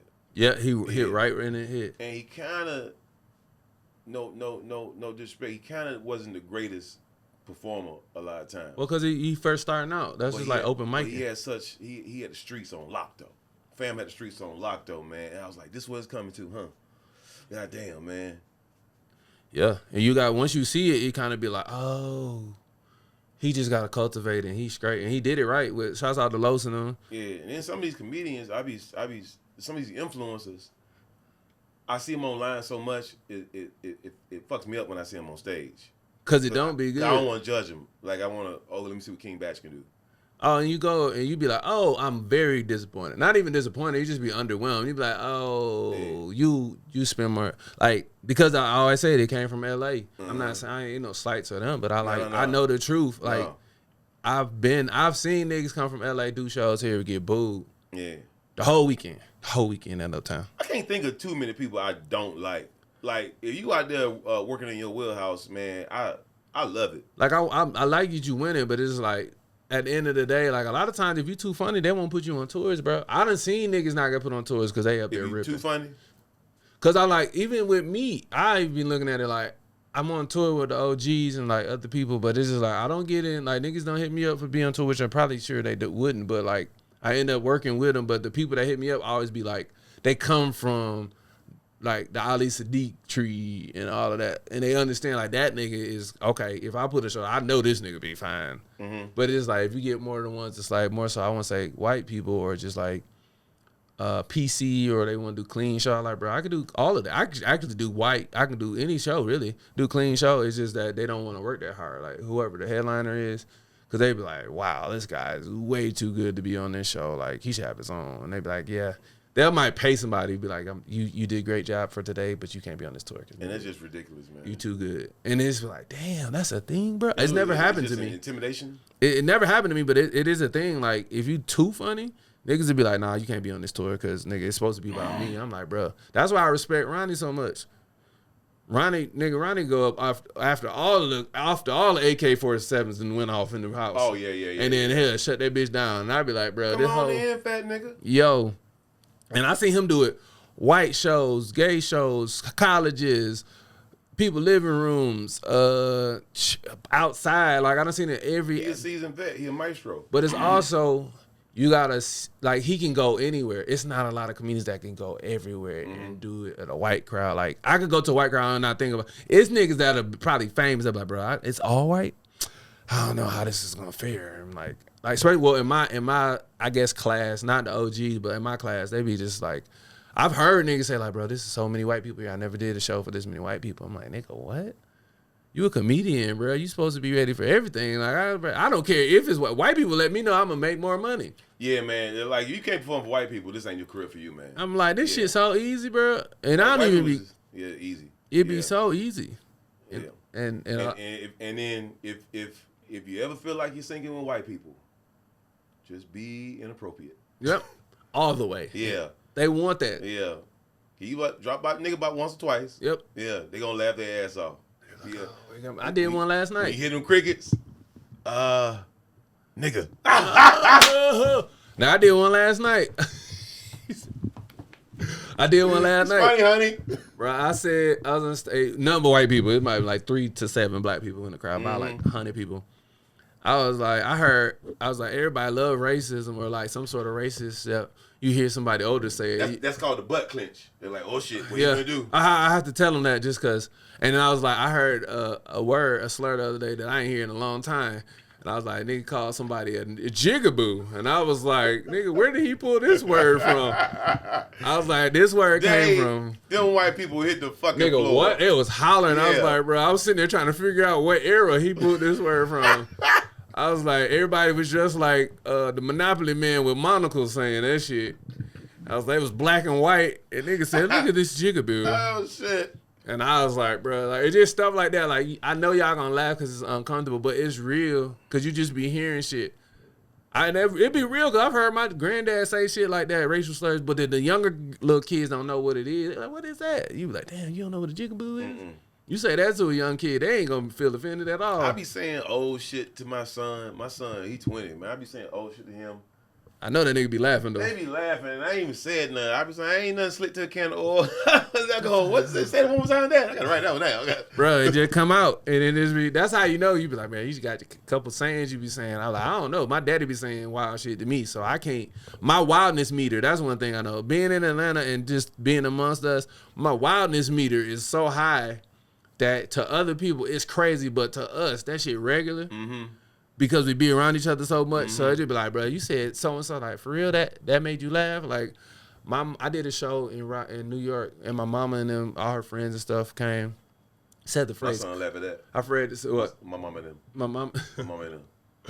I said the phrase coochie meat, and the ladies was crying, laughing. They was like, nigga, I went to my mama's job, talked to the kids, and then one of the girls that came to the show like, coochie meat, and she started giggling, and I'm like, that shit funny to y'all? Like, why is that funny? It's just you be like, oh, y'all not used to people talking like this. You're not used to people being free and open. Yeah, it's like I was in here the other day, and I said white people out. A lot of white people in this building. My mom was like, why you say it so loud? I'm like, why you whispering? What are you talking about? And I actually looked at my mom, like, what are you talking about? Like, that's a white person. Yes. My sister liked to whisper for no reason. We be in the car, and she started talking about white people. Say, hey, you know white people. I'm like, we in the fucking car. Why are you whispering? They not finna stop the car. Like, hey, they said whites. Put them up. You know what I like? It's so everybody don't know your vocabulary, but they know how to pick up on it. Yeah. You know what I'm saying? So you talk to a young lady, hey, how you doing? Where Ray at? She just laughed because she know exactly what I'm talking about. You know exactly what I'm talking about. And she'll be like, he over there somewhere. Not Ray. Mm-hmm. You're especially that's my favorite woman vocabulary is hilarious. Cause it just be like as soon as you tap into that shit, they be like, oh my God, you know what we talking about? Like, yes, I do. I hear y'all. All the you time. thought it was a secret? Yeah, y'all say it so much. You thought it was for the chat? Yeah, if I hear like body tea, I'll be like, okay, I get it. Well, hold on. Her body is not tea. What is that?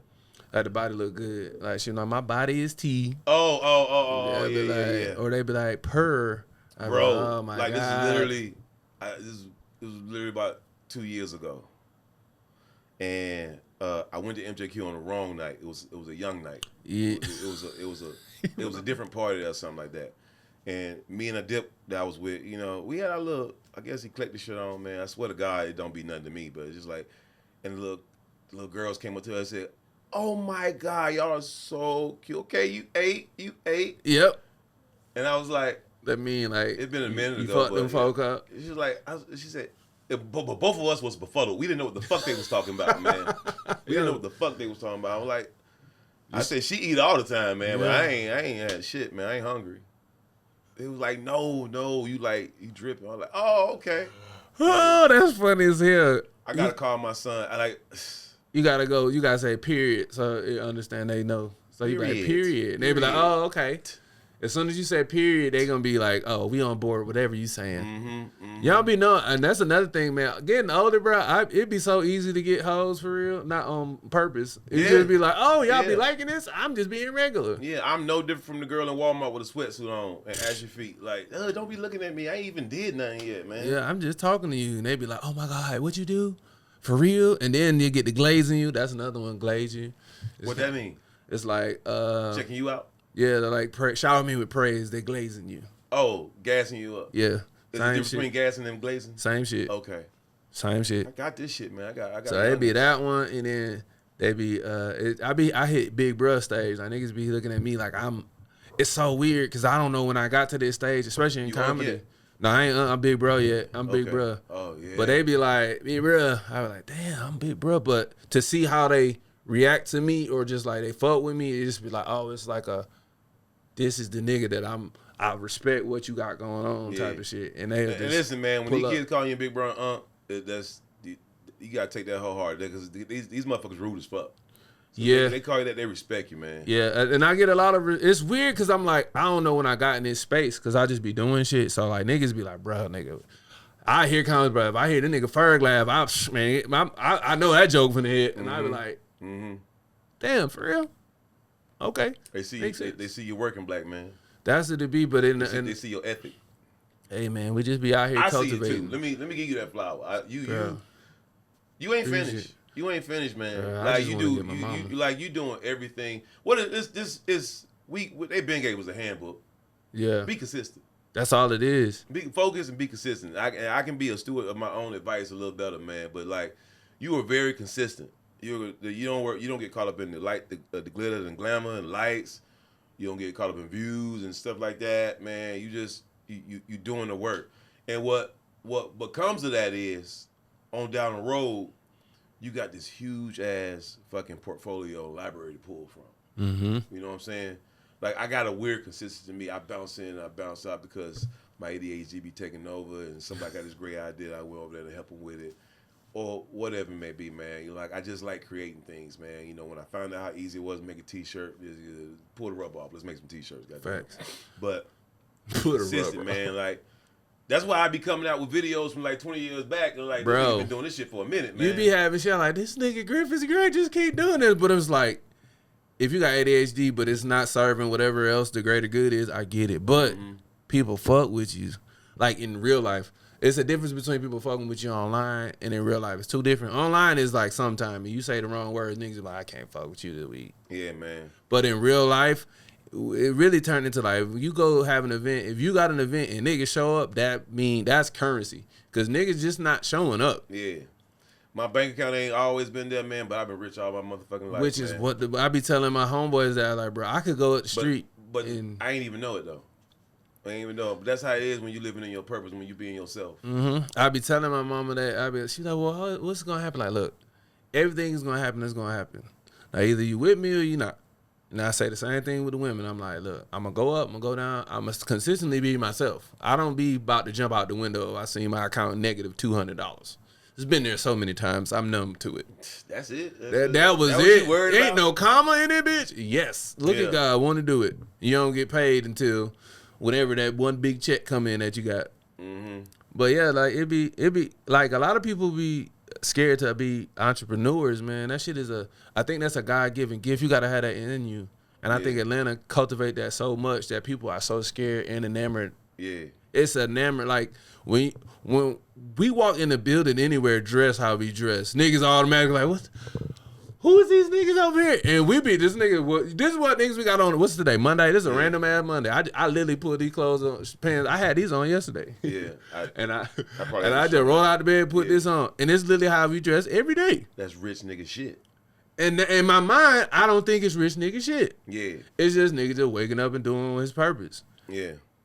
But it don't mean you necessarily gonna be super rich. But I feel like we wealthy because we can do what we want. Also, to echo about you having the same pants on, niggas don't know at all. It's as descriptive as them motherfuckers is, they don't fucking know, man. I had the same pants on for 3 days in a row just because. You know, I said I was going to do it a long time ago because Dr. Dre just started wearing his same outfit years ago. When he got one, he said, I'm buying me 10 pair of jeans, black jeans, and 10 T-shirts because I ain't got time to think about what I want to put on same there. Same thing, man. That's too hard for me to do, but at the same time, I will have an outfit. Yeah. And I ain't did no streams activity, man. I just been at the computer all day running errands. You might see that outfit recycled the next day. Absolutely. But, nigga, I would be going to events, going out to the club at night, and just like, damn, you need to go change clothes, man. Like, you was out here living. Like, just like, nigga, them pants fresh as hell. That nigga said that yesterday too. Yep. That's how you know you put a piece together that don't make like to you. Be like, I put this on, nigga. Like, hey, bro, you be putting this shit on. Like, the niggas that shouts out to Wolf, Marty, Threads, and all that. Them the first two designers that came up to me to be like, hey, bro, you be putting it on. And I'm like, what that mean? Like, bro, you can just do it. And I'm like, okay, that cool. What do that mean? And then I started seeing like, it makes sense. Okay, so I could do this shit too. But the fact that I'm gonna be on stage and take pictures, I don't like that part. I'm not a materialistic person.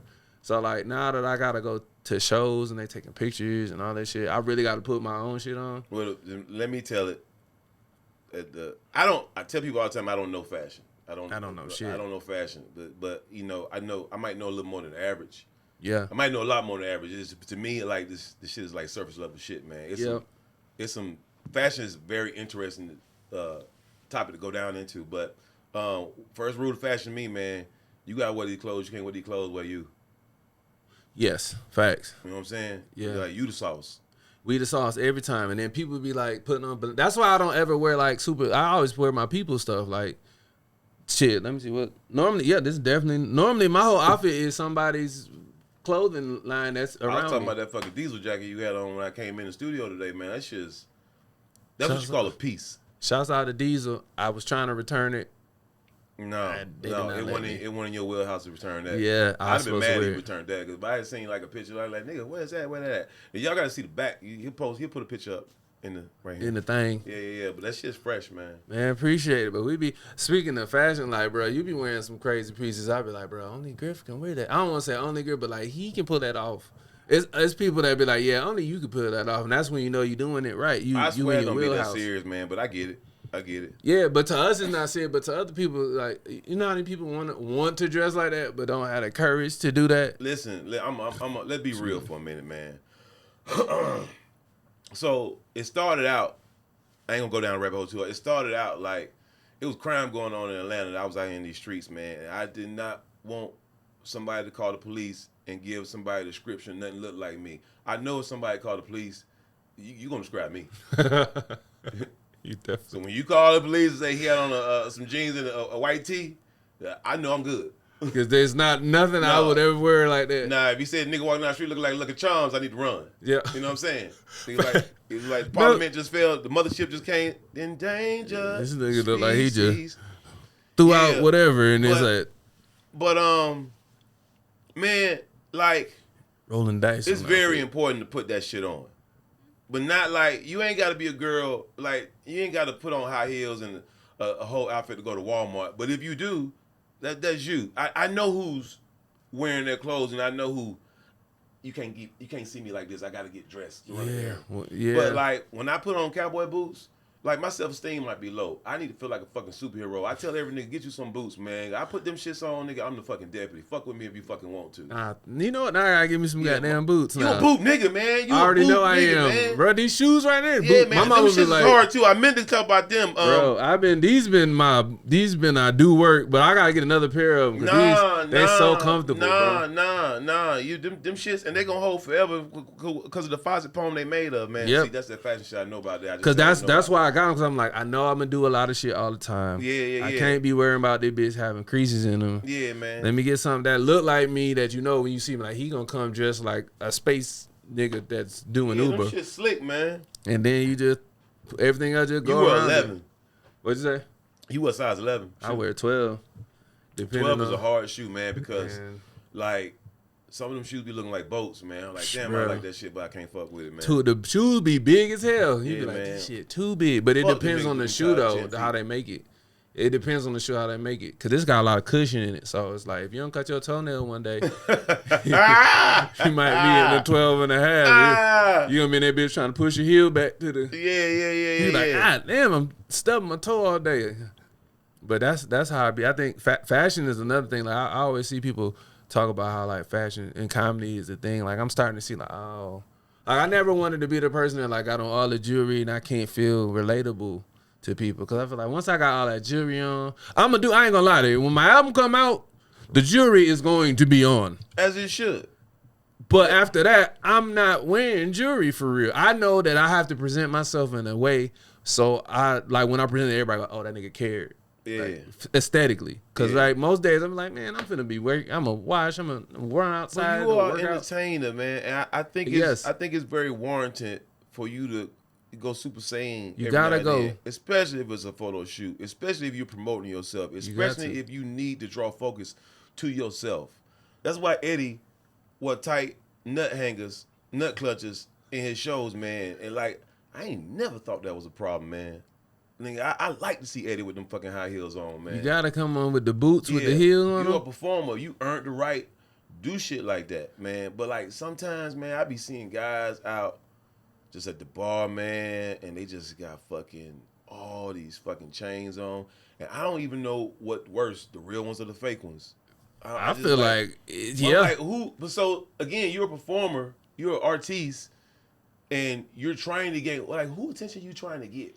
I don't know, bro. Cause it be sometimes I be like, I don't understand. Like I understand niggas who are designers. If that's how you dress on a daily, cool. Yeah. But like if you just a regular dude that's just like out for the evening, why? But you can see it. You can see who like, okay, this nigga, okay. Yeah, you're right. But you could tell the regular, the regular nigga like, oh yeah, this is your day off.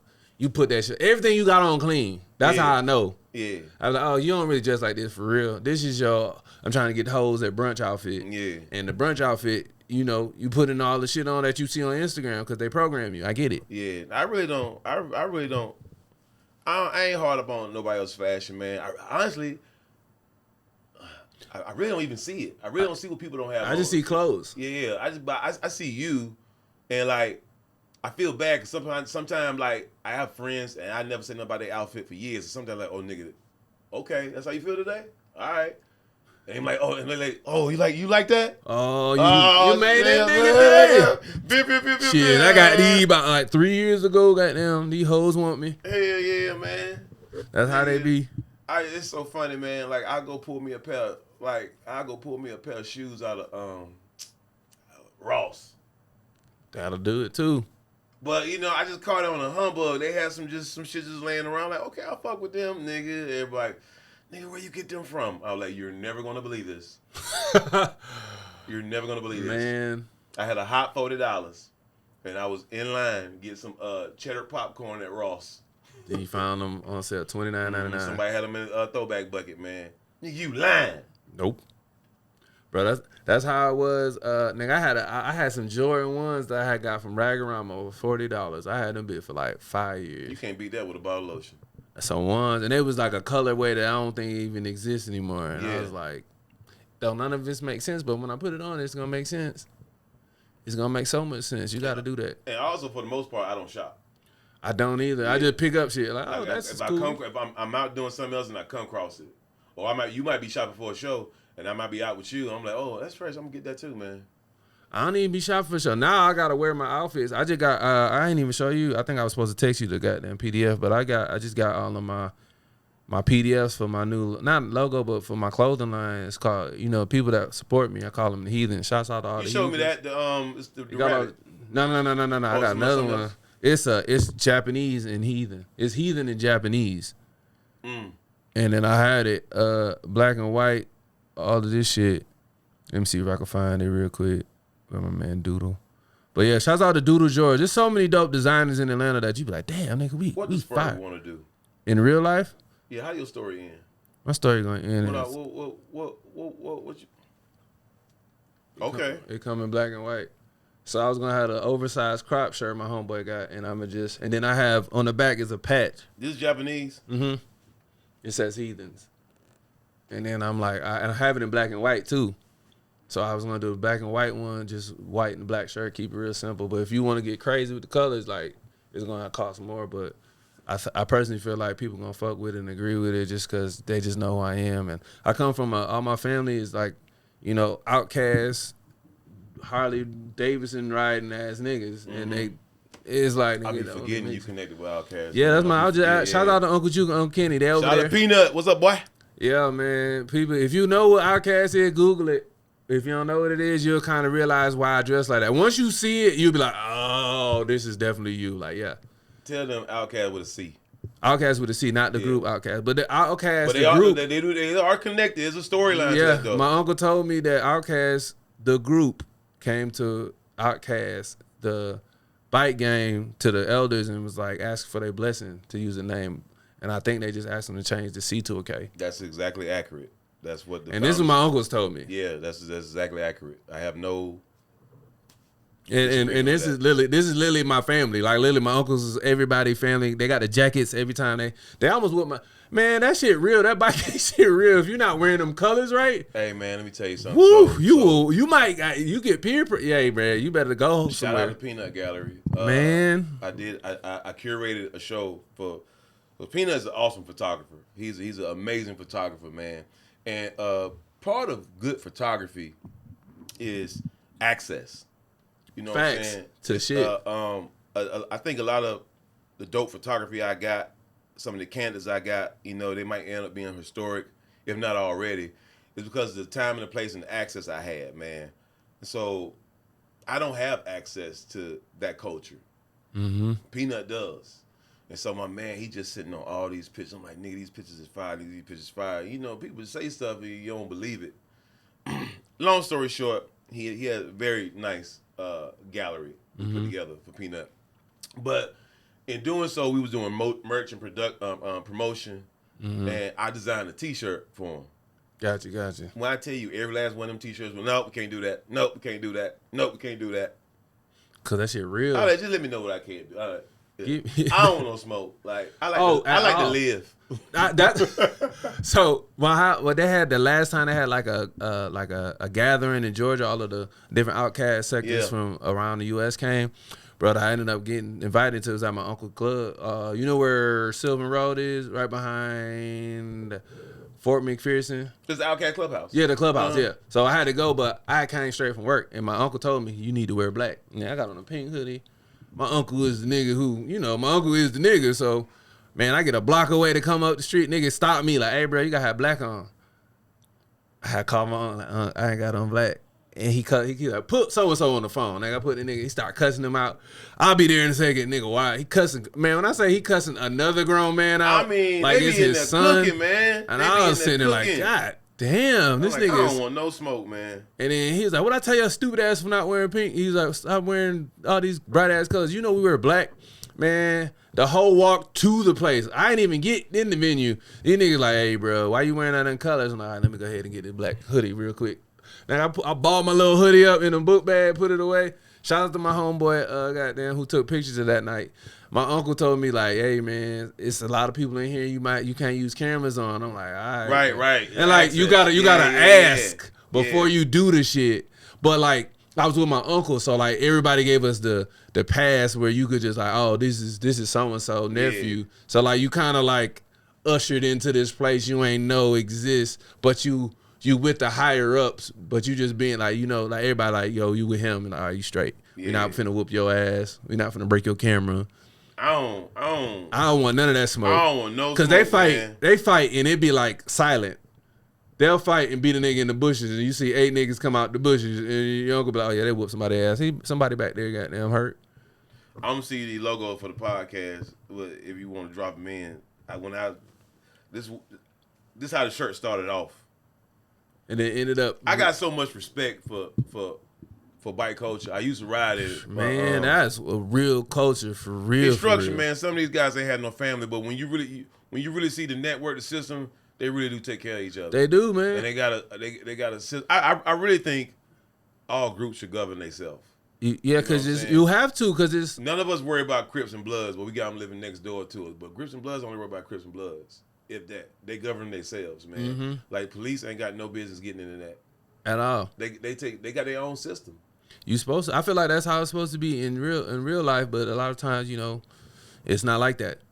I feel like that's why I respect Atlanta. Like you gotta respect Atlanta. I don't want to say politics, but it's kind of like. It's so funny. My homeboy said there's 3 types of land. Oh, yeah, I got to answer your question. What do I want to end up doing? I remember I had ADHD real quick. Ain't this motherfucker? Basically, I'm doing it now, but I know I got to get the first project out so everybody be like, oh, he that type of nigga. But it's going to be along the archetype of a for real Metro Boomin, Childish Gambino mix. Okay. Like, niggas hit me up to be like, all right, bro, I know I got this idea. We gonna convey it. We gonna make it dope. But then also, like, it's gonna be different than what everybody else doing. Because it's like, I can't do what everybody else doing. Because it just be like, y'all doing the same shit, which is we all doing. But I just know if you come this way, it's gonna be people there that you don't have access to that I only have access to. Right. And it's like, you need me to get XYZ done. Maybe not need me, but like, no, they need you. See, they need you. Yeah, you know, you're right. They need me to do XYZ. I'm like, bro, I can do that, but it's gonna be you. Now I'm at the point where like I'm gonna start taxing, especially these corporations. They don't be knowing shit. Consulting. Man. Yeah, I'll be ready to tax. I'm like, man, if you come over here asking me questions about what you got going on, it's either 1 or 2 things gonna happen. I need a consultation fee. But 2, if you hire me for however long this project is, I'm expensive as fuck. Because my time is money. Because I could be working on shit that's way more expensive than this, more exclusive than this. But I'm helping you out because you see value in it and we can come to an agreement. We can do it.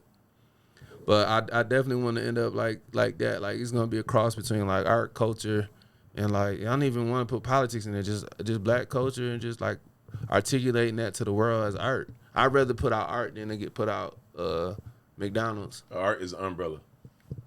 Art is your umbrella. Yes. So, and you got music. And I don't even want to. Yeah. You got fashion. All that shit is in there, but I don't. It's not like I'm choosing. It's just like it's just what's happening. I'm not. I want to do this. Like, nah, my homeboy do this. Could you make me this? And I put it on for the shoot, or it's in the show that we got going on. Now my man is making clothes for so and so because they done saw me wear it or somebody else wear it. And it's not like you got to use yourself you got to use yourself as a vessel for everything that you got going on with you. And if my homeboy clothes fit me the right way and it's getting the right attention, why not? Look at that full circle. This is like I'm saying I pivot into food and beverage, but I can do everything creatively over there. I can design, a ill-ass dive bar.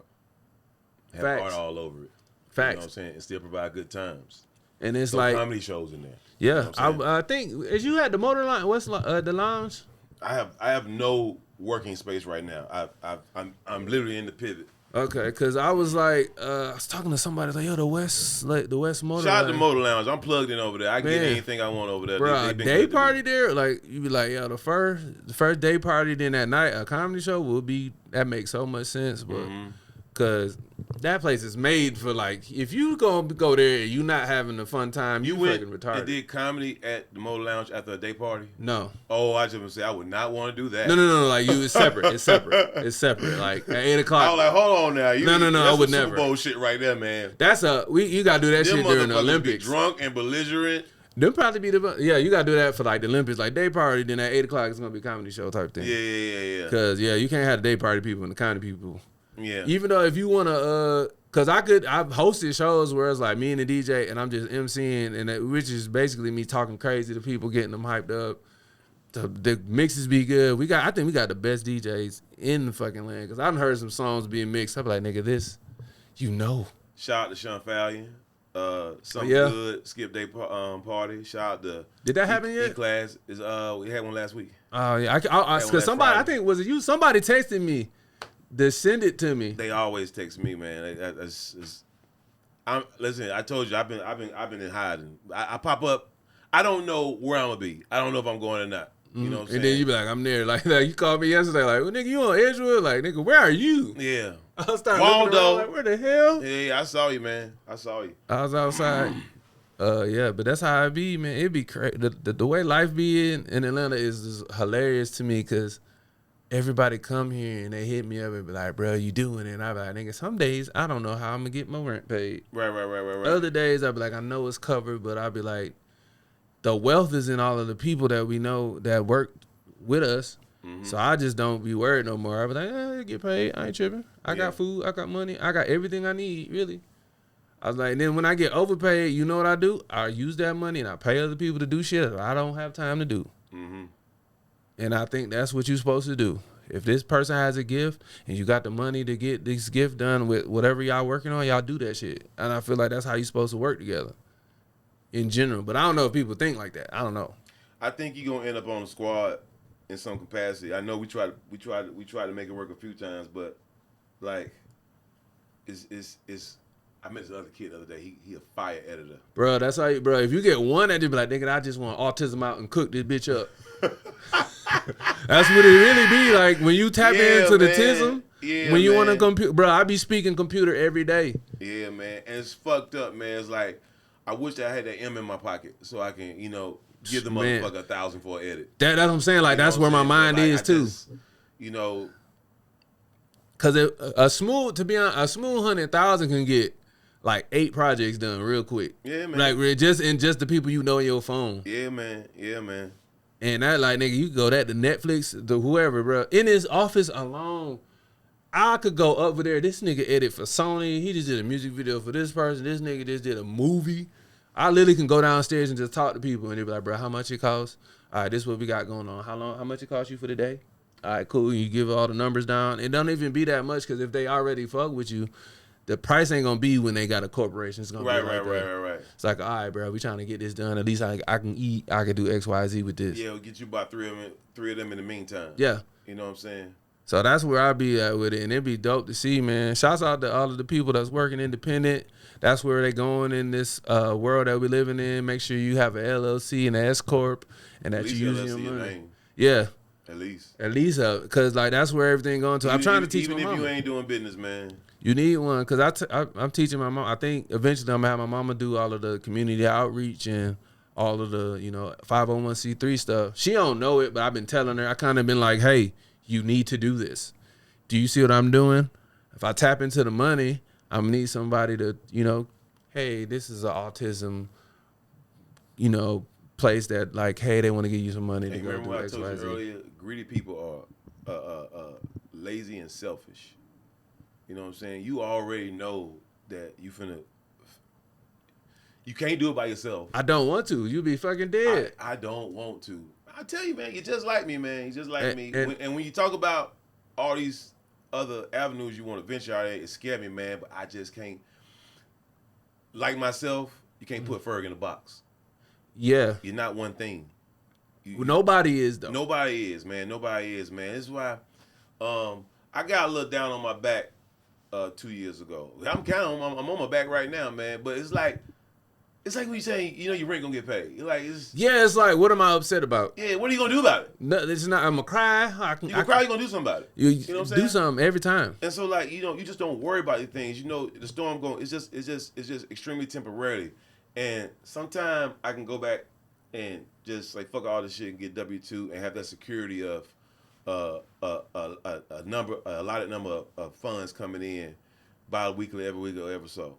But man, that shit is such a distraction of what your purpose is. Yeah, man. It really is. And then what people don't know is if I do that, it's fucking with my mental. Mm-hmm.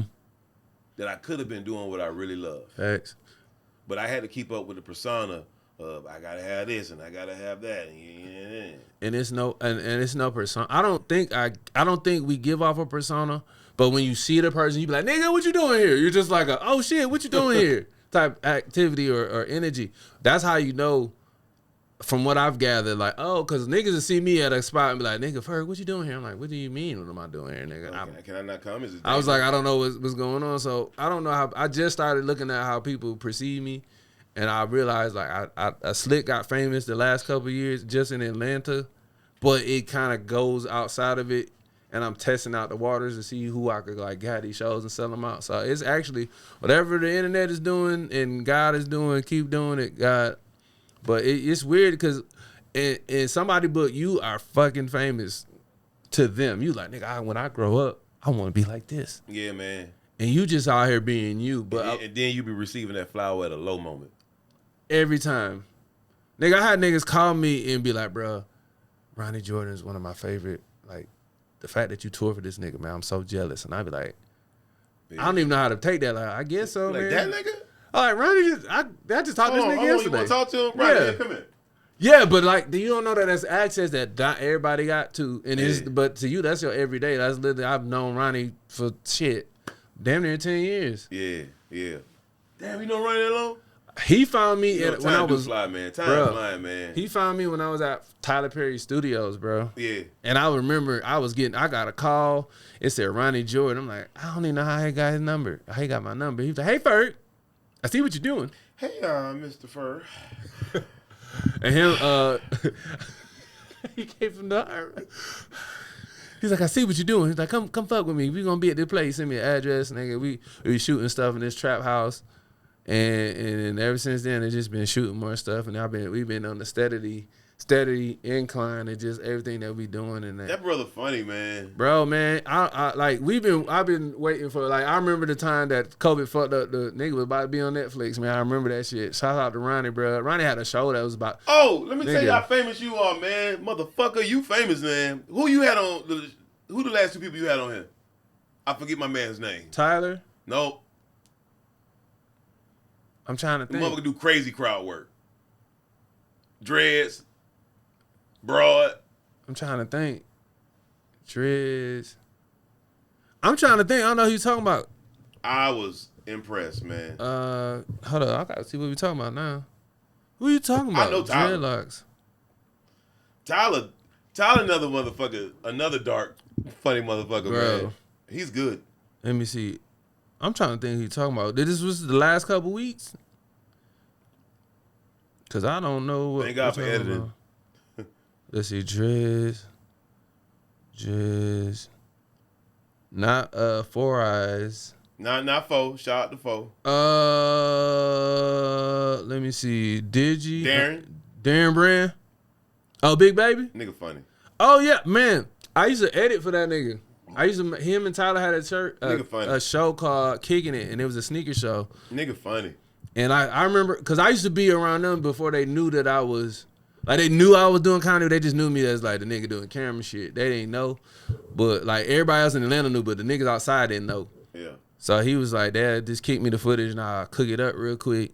And then they like, this shit good. But they ain't never, it was one of the things, like, I'm doing this because I love to do it. I want to see this shit go out, but I was never getting paid for it. So I did, like, 8-9 episodes, just, like, cook that bitch up. And I was getting off work, and then I'd come in and cook it up. And then I was like, and ever since then, I would just see them. And I know everybody that's over there in North Carolina. Shout out everybody over there and doing shows with them. And it just was like, he was like, I'm in town. Like, yo, pull up to this spot. And he just came here and we just kicked it. Cause he really like comedy real small, so like it's like just like bike gang almost. It's just like you know everybody know you, they know who the fuck nigga is, they know who the person. It sometimes it just be like, man, why you gotta be like this? But it be like, hey, this is what it is, so I can't feel no type of way. Like I feel a way, but I won't be acting. I never was I'm finna fucking punch a nigga in the throat because I feel some type of way. I acknowledge it and I'll be like, oh, I can't fuck with you like that. Cool. So I can only fuck with you up to this point. And after that, I'll be like, okay, cool. This is all I got you. This is where my mind put you at right here. And it's people like that all the time, all facts of life. Even in fasting, even religion, it's certain people like that. I be looking at my mama, look at what I do, and she be so like, I don't know what you doing, but you doing it. And I be amazed. She be like, you should be cousin. I'm like, but yeah, you all of the ladies at church came to the show and had a good time. Yeah. So once I saw that, I'm like, you just don't like that I curse. Cool. She think that I'm supposed to do Steve Harvey shit. Oh. I'm not a Family Feud ass nigga. You told her she know he used to cuss. Every time I be like, you know that nigga curse all the time. Even on Family Feud, they just bleep it out. You just like that you see him all the time. That's your reference of that's where my mind expects you to be is comedy. And I'm like, nah, that's not how that work, man. Steve be throwing us under the bus, man. You think so? He be throwing us under the bus a lot. What did he? Because I don't be online enough to see when he be saying the crazy shit. But I know he did come up with that book, the 90-day Think Like a Man book, which I know is not gonna work for real for women. But hey, it's a cheat code, man. It is. It's a cheat code. To what I was talking about earlier, man. You anything you do to cater to women, you gonna win every time. You cater to women, you gonna win, man. And I think he took the cheat code, ran with it. But he wasn't always, and I'll say this with a grain of salt, he didn't always practice what he preached, but sometimes you learn from them experiences. Yeah. You know what I'm saying? And I just thought he was throwing the homies up under the bus way too much, man. I kind of lost track of what he do now, man. I didn't even know Family Feud was still on TV. He shoots it in Georgia all the time. Every fucking day. Yeah, they shoot so many. It's so he made for like I stopped doing Family Feud. Like, bro, I've made enough money. But if you think about it, like how we said we would never stop. That brother be working, man. He be like, working. It's the same shit. Like they gonna die like that. Him and TP, man, they be working, man. Bro. Like, bro, man, like I couldn't imagine. I almost had a show with them, bro, at TP. Like you saw, I was talking with old boy that was outside the barbershop. Kareem, yeah. I remember that day, bro. I had zero money. Mm-hmm. Yeah, shout out. I don't know if I ever told nigga we had no money. Me and Lilo used to work at TP, and for those who don't know what TP is, Tyler Perry Studios, and we used to be there all the time. And nigga, we both that nigga started farming, and I started doing what I was doing once we left. And it's just like, bro, for everything to come full circle, for us to get they gave us like some sort of TV deal. They wanted us to get a show about farming. And we did that shit. We shot it 2 days. Nigga, 3 days. We was on shrooms 3 days straight. Nigga, I caught a goat and some Crocs with some Hoochie Daddy shorts, bro. Yeah. I'm telling you. It's funny, when you farming, it ain't nothing like what you think about growing up, man. Baby farming in Georgia. Farming fun as hell, bro. You get to be 5. Lilo, if you know anything about Lilo, he 2 Chainz Gardner. Shout out to Lilo. He finna win an Emmy. We speaking it into existence. He dropped a documentary, and they got nominated for an Emmy. It should be. We'll find out probably tomorrow, this week sometime if they got it. But nigga, we shot that shit 3 days, bro. We got 2 chains on it and everything, bro, for the free. For the free ski. Cause Lilo was 2 Chainz Gardner, rich in real life, and that's rich. What I'm saying. Like rich. We don't know that we that rich, but the outside in they be like, nigga, you did what? Because the reality of it is nothing they got paid for it, bro. Who knows what that price would have been? Super crazy. Yeah, man. But like we had all that, and I was like, that nigga. I never even seen the finished anything. I just heard whispers of it of the people who was working on it. I ain't mean cut you off. Kyle, it's a Kyle. Does people like ever ask you to call a celebrity friend for an idea? They got an idea like you should get. They'll talk to me about it, but they ain't never be like you should call. Like, nah, I'm not finna do all that. My mind don't even work like that. I'd be like, call your celebrity, cause this person like. My dad do that all the time. Like I used to talk to Bruce. Bruce used to be up the street from me. Like Bruce lives somewhere else. Ideas, man. Like when I came out with that fucking trap house, everybody thought me and Titty was best friends and shit like that, man. I've been with Titty a few times. I think they don't remember me like that. Everybody remember me. Time out. You was behind the pink trap house, my nigga? That's my picture. That's fucking crazy. On the album? No, not. Okay. So you know what? No, he used it for something. Yeah, it was like a AIDS relief thing or something. Yeah. But no, that pink trap house in my picture. That's been around. I know that's circulated around the world. That was one of the biggest, most photographed. I don't know, was it the most seen photograph? It's hip hop history. Yeah, it's definitely was. It's a piece of hip hop history now. Yeah, it definitely is. Because I remember that. That was people was flying in from other countries coming to see that pink trap house. Yeah. And I'm like, damn, this is literally a trap. Like, just if you walk around Atlanta enough, you'll see the pockets of gentrification and the trap houses randomly, and it really was a trap house. Yeah. I sat on that shit for like 3 years too before I even displayed it, man. Crazier. But no, my friends was calling me, I got some trap earrings. You think you can like titty the fucking trap earring? Yeah, I'm like, nah, he ain't about to fuck with that. And I don't like, you know what? I don't want to say that for him. Yeah, you just be like, hey, I really don't want to call neither, man. Like, you never know. But that's a weird call to give a nigga that's like. But you know what, you're a promoter, you promote yourself and you present things. I ain't never been good at that.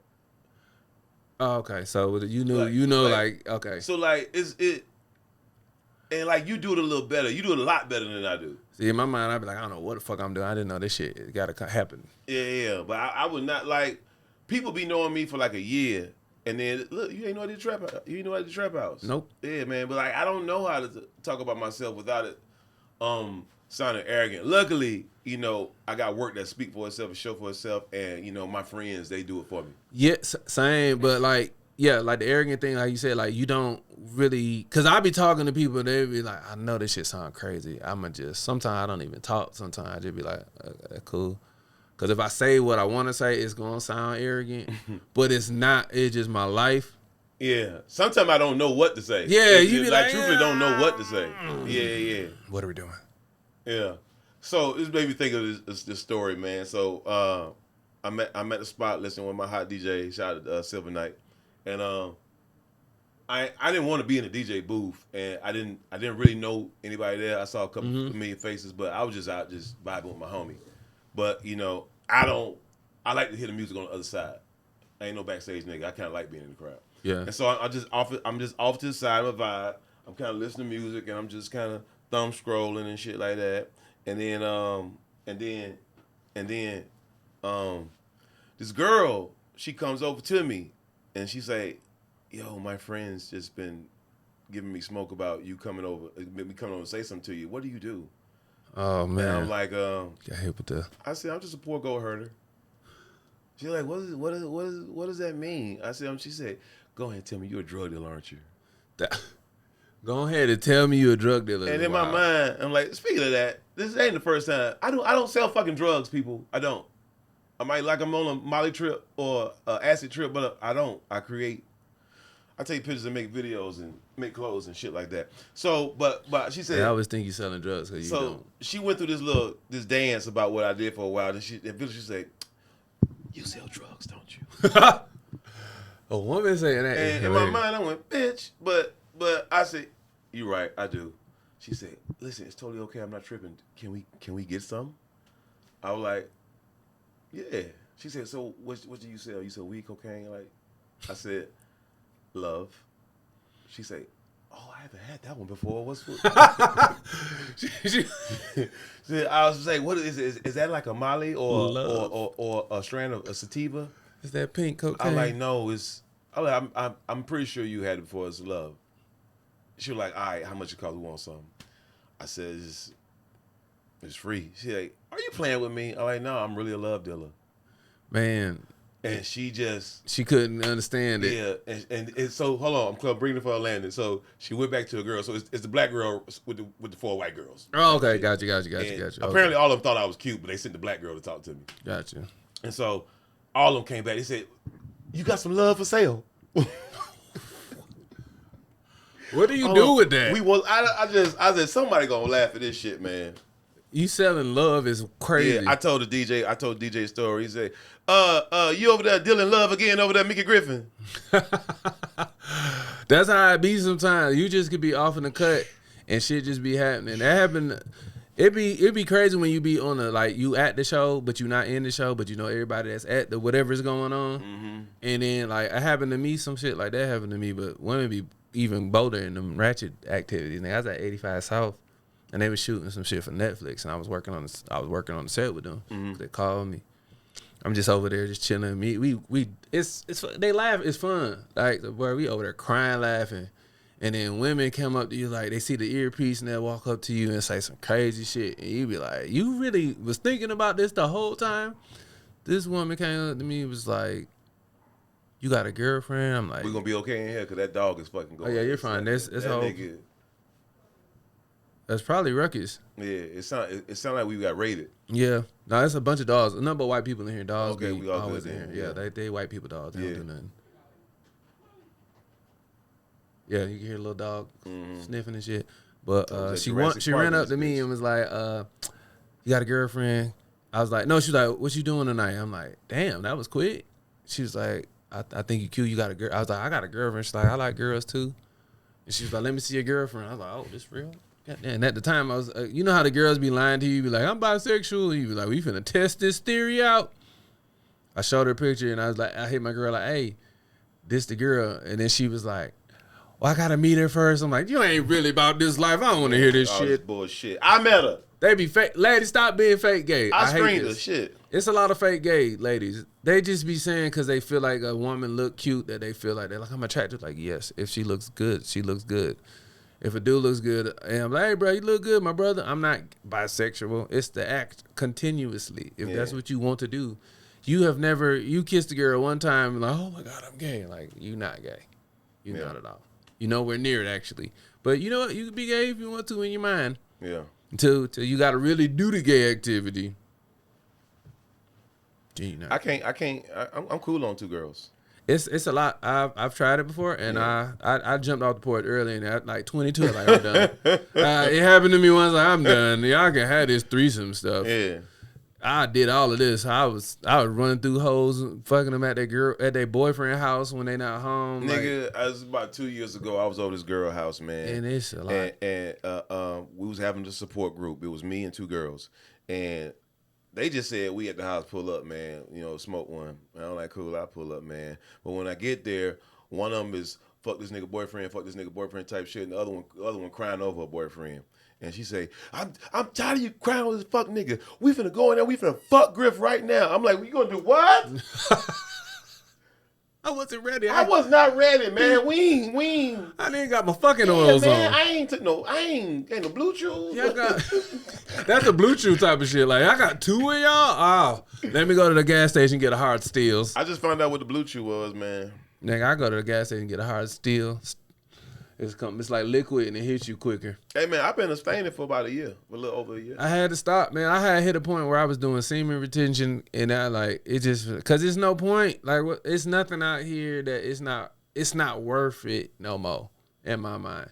Yeah, I don't want to. It's go back to what we were talking about earlier. Like, I didn't know this was gonna mean that we was married. Yeah. Yeah. Like in your spirit. But I ain't trying to slice you neither. You know what I'm saying? Like, we cool. Mm-hmm. Cause it's like, it's what we do.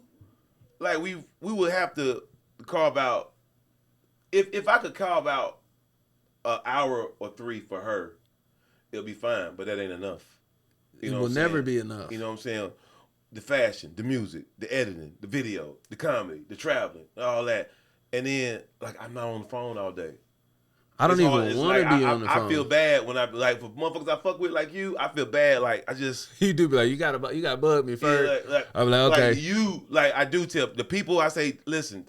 It's not that blow me up because I just forgot all these messages not getting returned. Oh nigga, I got surprised. All these messages. And the funny thing is we both got 2 phones, and I be telling my nephews and nieces, why you got 2 phones? Like, bro, I can't even explain this to you, but I gotta have it. I gotta have 2. Yeah, there's nothing I can do about it. It's just how my life is. I can't go backwards. They ain't even new phones. They just 2 phones. Yeah. Because if I got new phones, it'd probably be even worse. Well, actually, some of these might get returned. Shameless plug. Pace yourself Mondays at Handlebar, Atlanta, Georgia, 467 Edgewood Drive. Yeah. Okay. Where's that at? Good time, people. This is what's funny about this motherfucking bar, man. My man Bob called me in to get some traction in there, man. and it's a beautiful. It's first of all, it's a work of art. My man Horace and Hotep designed it. That's crazy. About 6-7 years ago, probably a little longer than that, man. But it's just his fucking perfect gym. He was right across the street from me yesterday, and no one knows it's there. They can walk right past it and go to the pizza shop next door. Okay, I know what you're saying. The same fucking owner. It's at the corner of Edgewood and Boulevard. It's a slick kickback, man. Okay. It's a slick ass bar. So man. if church on that side of the street Cross and the the street. Edgewood pizza, so is it cross that way or cross where department store is? Go leave church. Okay. And go to Edgewood Pizza. Okay. But never make it to Edgewood Pizza. Just cross the street. Church is at the corner. Okay. Handlebar's at the corner. The funny thing is, it says handlebar. Oh shit. Yeah. But I don't. It's funny. It's been there so long and so great that like. See, I done did so many shows up and down that street. Mm-hmm. It ain't even. I be looking at that show like, damn, I didn't show. You want to see what the show look like in there? Yeah. Shit, I ain't mad. I'm with it. I don't give a fuck. I just did a show 2 doors down at the little blue spot where they got the weed place where you get a medical card at. It's literally 2. You know where Slutty Vegan is? Mm-hmm. Right next to the blue spot. It's powder blue. That was gonna be my next studio. I did a show there. That was a nice little show. And then they got the back part where you don't know that you can get cook and everything and have vendors. I love what they did with that space, man. So it's nice. I like that they did that too. And then I did not know that we can get medical marijuana cards there. Did not know that. Man, I'm like, so Georgia is making this shit almost legal? Like I can go in there right now. Nigga, it is a place where you can get a subscription like Netflix to all of their medicinal purposes for flower. And like, is that and it's for old people? Like, well, hey, it's a subscription like each month. Is it stuff that we can talk about online? Like it's a real thing. I have no idea how they do the gambling industry and the cannabis industry, man. I found out that was real gambling in the gas station when people just sitting in the back of the gas playing station. Keno, hell yeah. My man tried to explain it to me. I don't get it. I just knew that gambling wasn't legal. Well, so he did tell me this. So like the gas station make their own money. Yes. Everybody make their tender. Yes. To be exchanged out. Mm-hmm. Interesting, useless trivia. That's really how airlines make their money. Their currency is Sky Miles. And it's the data there. I can't articulate it, but they profit come from, because let's face it, man, you selling trips for $20 and shit. It's definitely 150. Yeah. People are actually paying for Sky Miles over trips, and they'll say I'll take my flight somewhere else. But like all these places make their own tenders. That's why you got gift cards for all these Delta Sky Miles to fill. Plus, it's give you incentive to keep fucking with them because you have credit with those places. Yep. When you got a credit for, you trying to use that credit. I know I am. Yeah. But no, come on down to Handlebar, man. Just let me know, man. I'm with it. We just got to have a month beforehand, like a promotion, because as long as people know it's going there, because niggas got to get babysitters, and it's getting hot, and whatever day it is, it definitely got to be like a weekend, because weekday shows be cool, but it don't hit like a weekend. Yeah. And then people going to want to stay and get drunk. Yeah. So that I know that work off the rip, especially if it's like 8:30. Pace yourself is about it's for the hurt motherfucker that need a hug, man. Yeah, I got $3 well drinks in the city. Can't beat that with a bottle of lotion. Hey, somebody, you heard what he said. Mm-hmm. Make sure y'all like and subscribe too, man. This is good. This is great, actually, to be honest with you. Yeah, and you can go over to Funky Little Podcast too. It might come back. Yep. I got some stuff going on, man.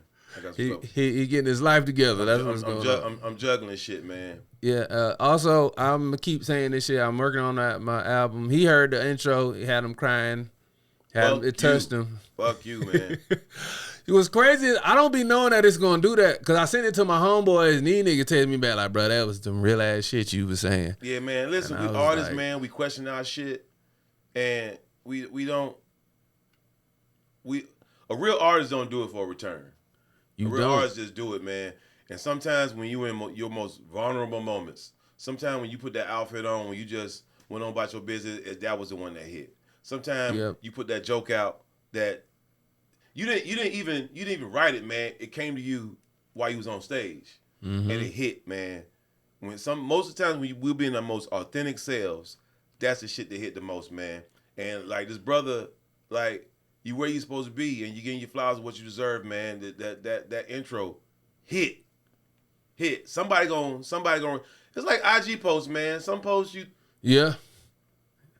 Nigga, do you ever like fucking put your heart into an edit? Yep, And that shit go triple gold wood.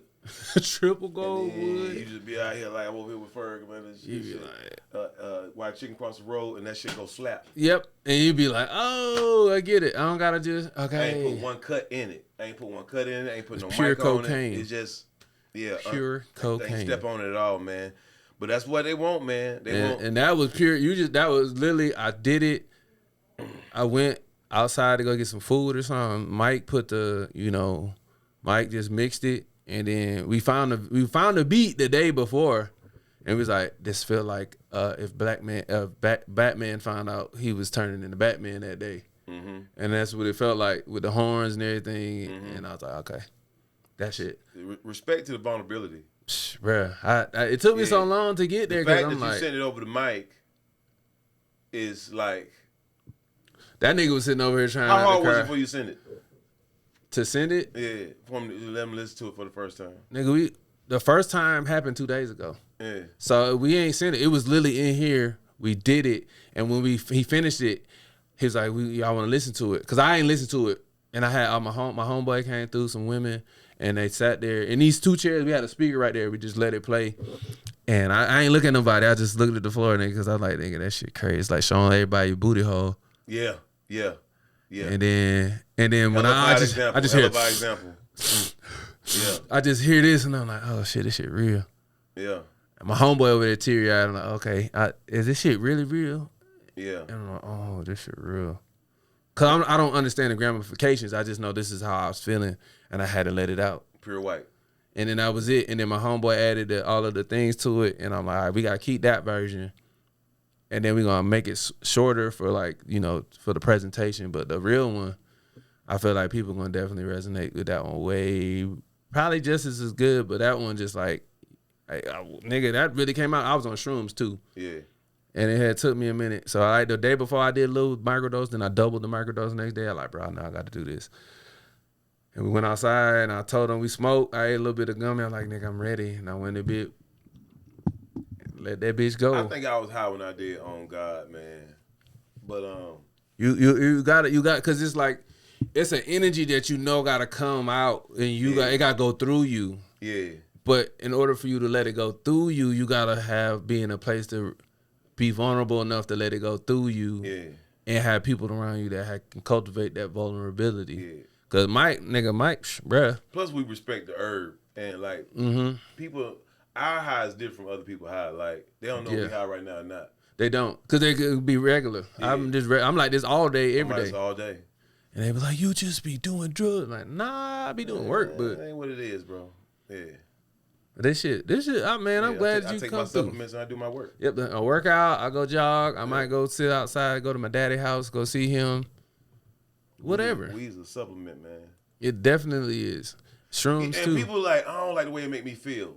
I'm like, you need to feel that way. Yeah. Because when y'all don't be, okay, so like, when y'all don't be wanting to smoke weed, it's one thing that you don't be having all these bad narratives to it, like you an expert on it. Because keep going, I'm about to go check to see what. For sure, when you've been on that flower, you don't like the way it make you feel about yourself. It's something you run from in yourself. Yo. No, it is true. Because it's certain weeds I don't like. Well, I fuck with indicas, but it just make you introspective about your life, and you feel like you might be falling behind, but you're not. I just be having shit to do. I'm like, you give me some indica, goddamn. Yeah, like I'm gonna do my shit and gotta get ready to go type of person. Like I can't I can't have a weed that be like, I just want to become a jazz musician. You pull a goddamn harmonica out when I was a little boy. Like I can't do that type of weed because I'm just life be lifing too much, and I would stay in that place. I just can't. Yeah. And my mama, I be trying to tell my homeboy that smoke weed, like, bro, get you out some shrooms, bro. Shrooms and weed is cousin. Shrooms is the oldest mycelium in the world. It connects everything together. So once you on the highway of consciousness with shrooms, you good. That's how, like, when I host shows, like if I got a show and I'm hosting, I'm on shrooms. It's gonna be a great show. Everything that's coming out my mouth finna be fire. Mm-hmm. I don't know what's coming out. I know the shit coming out, and it's gonna be like a stream of consciousness. I might not stutter, might not nothing. It just come. So that's how I knew it was like, oh, we supposed to have shrooms. Mm-hmm. Like, that's how I knew. But the other stuff, like, I don't even know how niggas do liquor for real. I be like, bro, I got to take a shot of this? Damn. I hate shots, man. I sip on it like a hoe. I'm sipping mine. Nigga, 2 hours straight, I done sipped on the same shot. I don't know why anyone would aggressively attack their body like that for no reason, man. I hate shots, man. I can't do it, bro. And I be like, do y'all like this? They do. They don't. They want it. It's the communal of the taking the shot that they like, supposed to and then this. that you could record it and put it online and say you having and fun. We're cool. Yeah, because I'm like, if I'm going, especially if I'm having a party, I'm not. My phone ain't. I don't even know where my phone at. First of all, if we having a party, don't let somebody hire me to be the person that's emceeing it with the DJ. Finna might be shirtless by the end of this night, and I'm dancing and having a good time. Cause I don't. If I'm going to a party, I'm going to party. Right. Like, life too short. Just be like, man, this shit cool, my brother. Yeah, I like what you doing. And, nigga, I'm about to be up and dancing, and I'm finna be sweating. I'm finna have a good time, especially if I'm on the rooms. I'm trying to diversify my portfolio. I'm trying to do big business without my name on it. Mm-hmm. You know what I'm saying? I don't want big Emef Griffin Studios. Just it comes up with too much pressure. Mm-hmm. Oh, that's the way I feel right now, man. You know. Or you just switch. Would you just get a new name and just put up under that one? Don't nobody know it's you. I got a lot. Got a lot of I aliases. don't know. So my constituents like, no, we got to put your name on it. No, we got to put your name on it. Like, but they just know you part. If a nigga know you part of it, they gonna come either way. You ain't even gotta have your name on it. Yeah. Cause it be shit that I be doing. Nigga, won't worry, like, bro. If it put FURG gonna be there, niggas like, oh, we coming in, and I be like, but for what though? Like, I ain't even comedy. But he's like, bro, just people fuck with I fuck with you, bro. Yeah. I'm like, okay.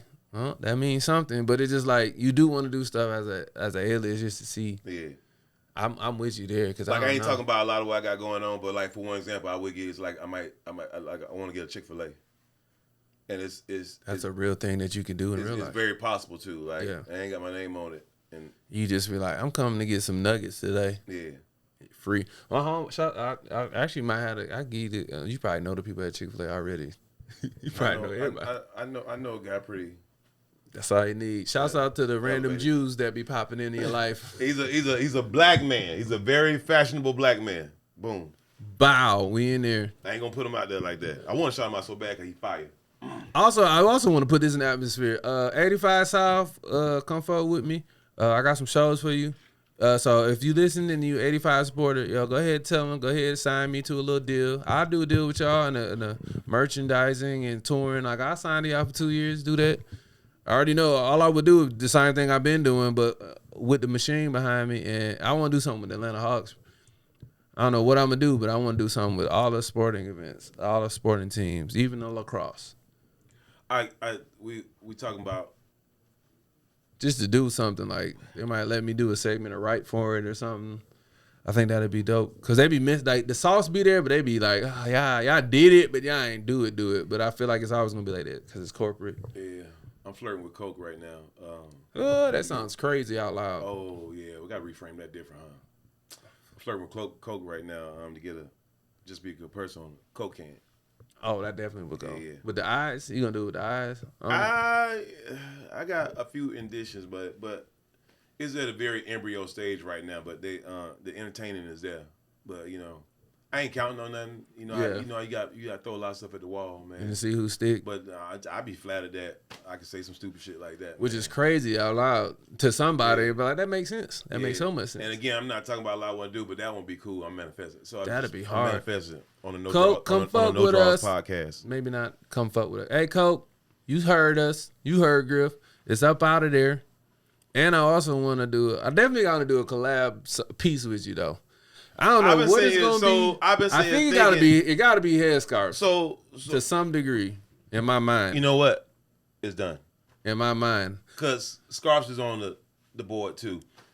Because they're easy to do. And it's like, oh, we just gotta come up with a color scheme and come up with a write up about it and then in and out of there. Because we can go crazy with me and you. Nigga, what? And then don't let me. Yeah, facts. Because I'll be like, I'm tired of going to the beauty supply trying to get store. These, huh? I'm sure they like, where you get yours from? How you tie it like that? They ask me to tie it like that all the time. I was like, y'all don't have. But I also forget that my family always paisley because of the bikers. So like nigga might have a goddamn bandana on. This nigga might have one on. His belt is a bandana because he don't feel like using belts. You being you, man. Yeah, so it just be like, oh nah, this just how I be. But a lot of people they think we really put this shit together like that. No, we did not. I just like I like that color. We're the product of greatness. I like the color, but other than that, I did not think about none of this. Yeah. No, I was sitting back thinking about it. Like, I was trying to phase my way out of the fashion industry. Fashion is extremely hard, man. But I can imagine. It grew into being hard for me because I couldn't keep up with the demand at a quality that was okay with me. Okay, because then it get lesser when you just be like, nah, dude. Right. Because I never was supposed to do fashion anyway. It was only a merch for a art show, art exhibit, and it just went slap. So with that being said, man, I was like, why would I turn it down and people want it? You know what I'm saying? Mm-hmm. But I was trying to phase it out, and I was like, that's stupid. You should just, because you can do fashion with anything you do. Facts. Comedy shows, concerts, a restaurant. You know what I'm saying? Applebee's got T-shirts. You know what I'm saying? Everybody got merch. So merch is the thing right now. It was a shout out to Edgewood Studios, man. It was a pop-up down there the other day. Youngin made 5 racks on merch. Shouts out to him, man. Her. And shout out to all these youngins out here getting it, man. Listen. They asked me, and I'm like, I don't know why you asking me. You got it. Tell Unc something. Yeah, we need to know what's going on. Yeah, I ain't too proud, man. I love what they doing, man. I love the content creators. I love the motherfuckers going into Walmart, dancing, asking questions. It's annoying, but they doing something though. Yeah, they're doing something though. And it can be argued they ain't hurting nobody, man. But they ain't out here selling drugs. They ain't out here breaking in your motherfucking car. Facts. You know what I'm saying? They out here fresh with they stack pants on. They got equipment, and they learn a communication craft. You know what I'm saying? That's all it is. I ain't got no hate on the new school, man. I just be laughing. I think they funny. It was crazy. They fuck with me. They fuck with you for real. You just don't know that they fuck with you. Somebody is giving you the business. Yeah. But make sure y'all like and subscribe, man. Tell them where they can find you, Griff, because we're going to wrap this up. I'm Mickey James, and on everything. I'm hot sauce on everything. But yeah, Emef Griffin. And then you go to my online store, discountmix.com or justbeagoodperson.com, man. Join the gang. Join the gang. We out in here. Make sure y'all like and subscribe. This is another episode of Nodraws. And y'all gotta start sharing a YouTube clip too, cause like I just started a new YouTube page, and my homeboy, shout out to Trey Mo for showing me the way of how to like make it better. So we in the new phase of the new era of the YouTube page, and it's going up. I'm looking at the responses and the amount of like comments of people that like it. So appreciate y'all. Merch coming soon. A lot of merch coming soon. Album coming soon. A whole bunch of stuff coming soon. Trust me. Hey man, thank you for having me on, man. I appreciate it. I'm very proud of you. I appreciate it, man. From the bottom of my heart, man. I'm proud of everything you do, man. You was in my studio editing for Ronnie Jordan and what's the name of the podcast? It was More Than Culture. More Than Culture podcast, man. Tyler and all those guys. Shout out to the crew over there, man. And I just love the process, man. I just love watching the process. Man, it's a crazy process, man. But it's somebody. It's weird because somebody got to do it, and I'm like, oh, I got to do it until, things don't happen that way. Then it shift, and now I can pass it off to somebody. You doing what you love. Yep. I got a party. No draws. No draws. Mix with Yeah. Funky podcast.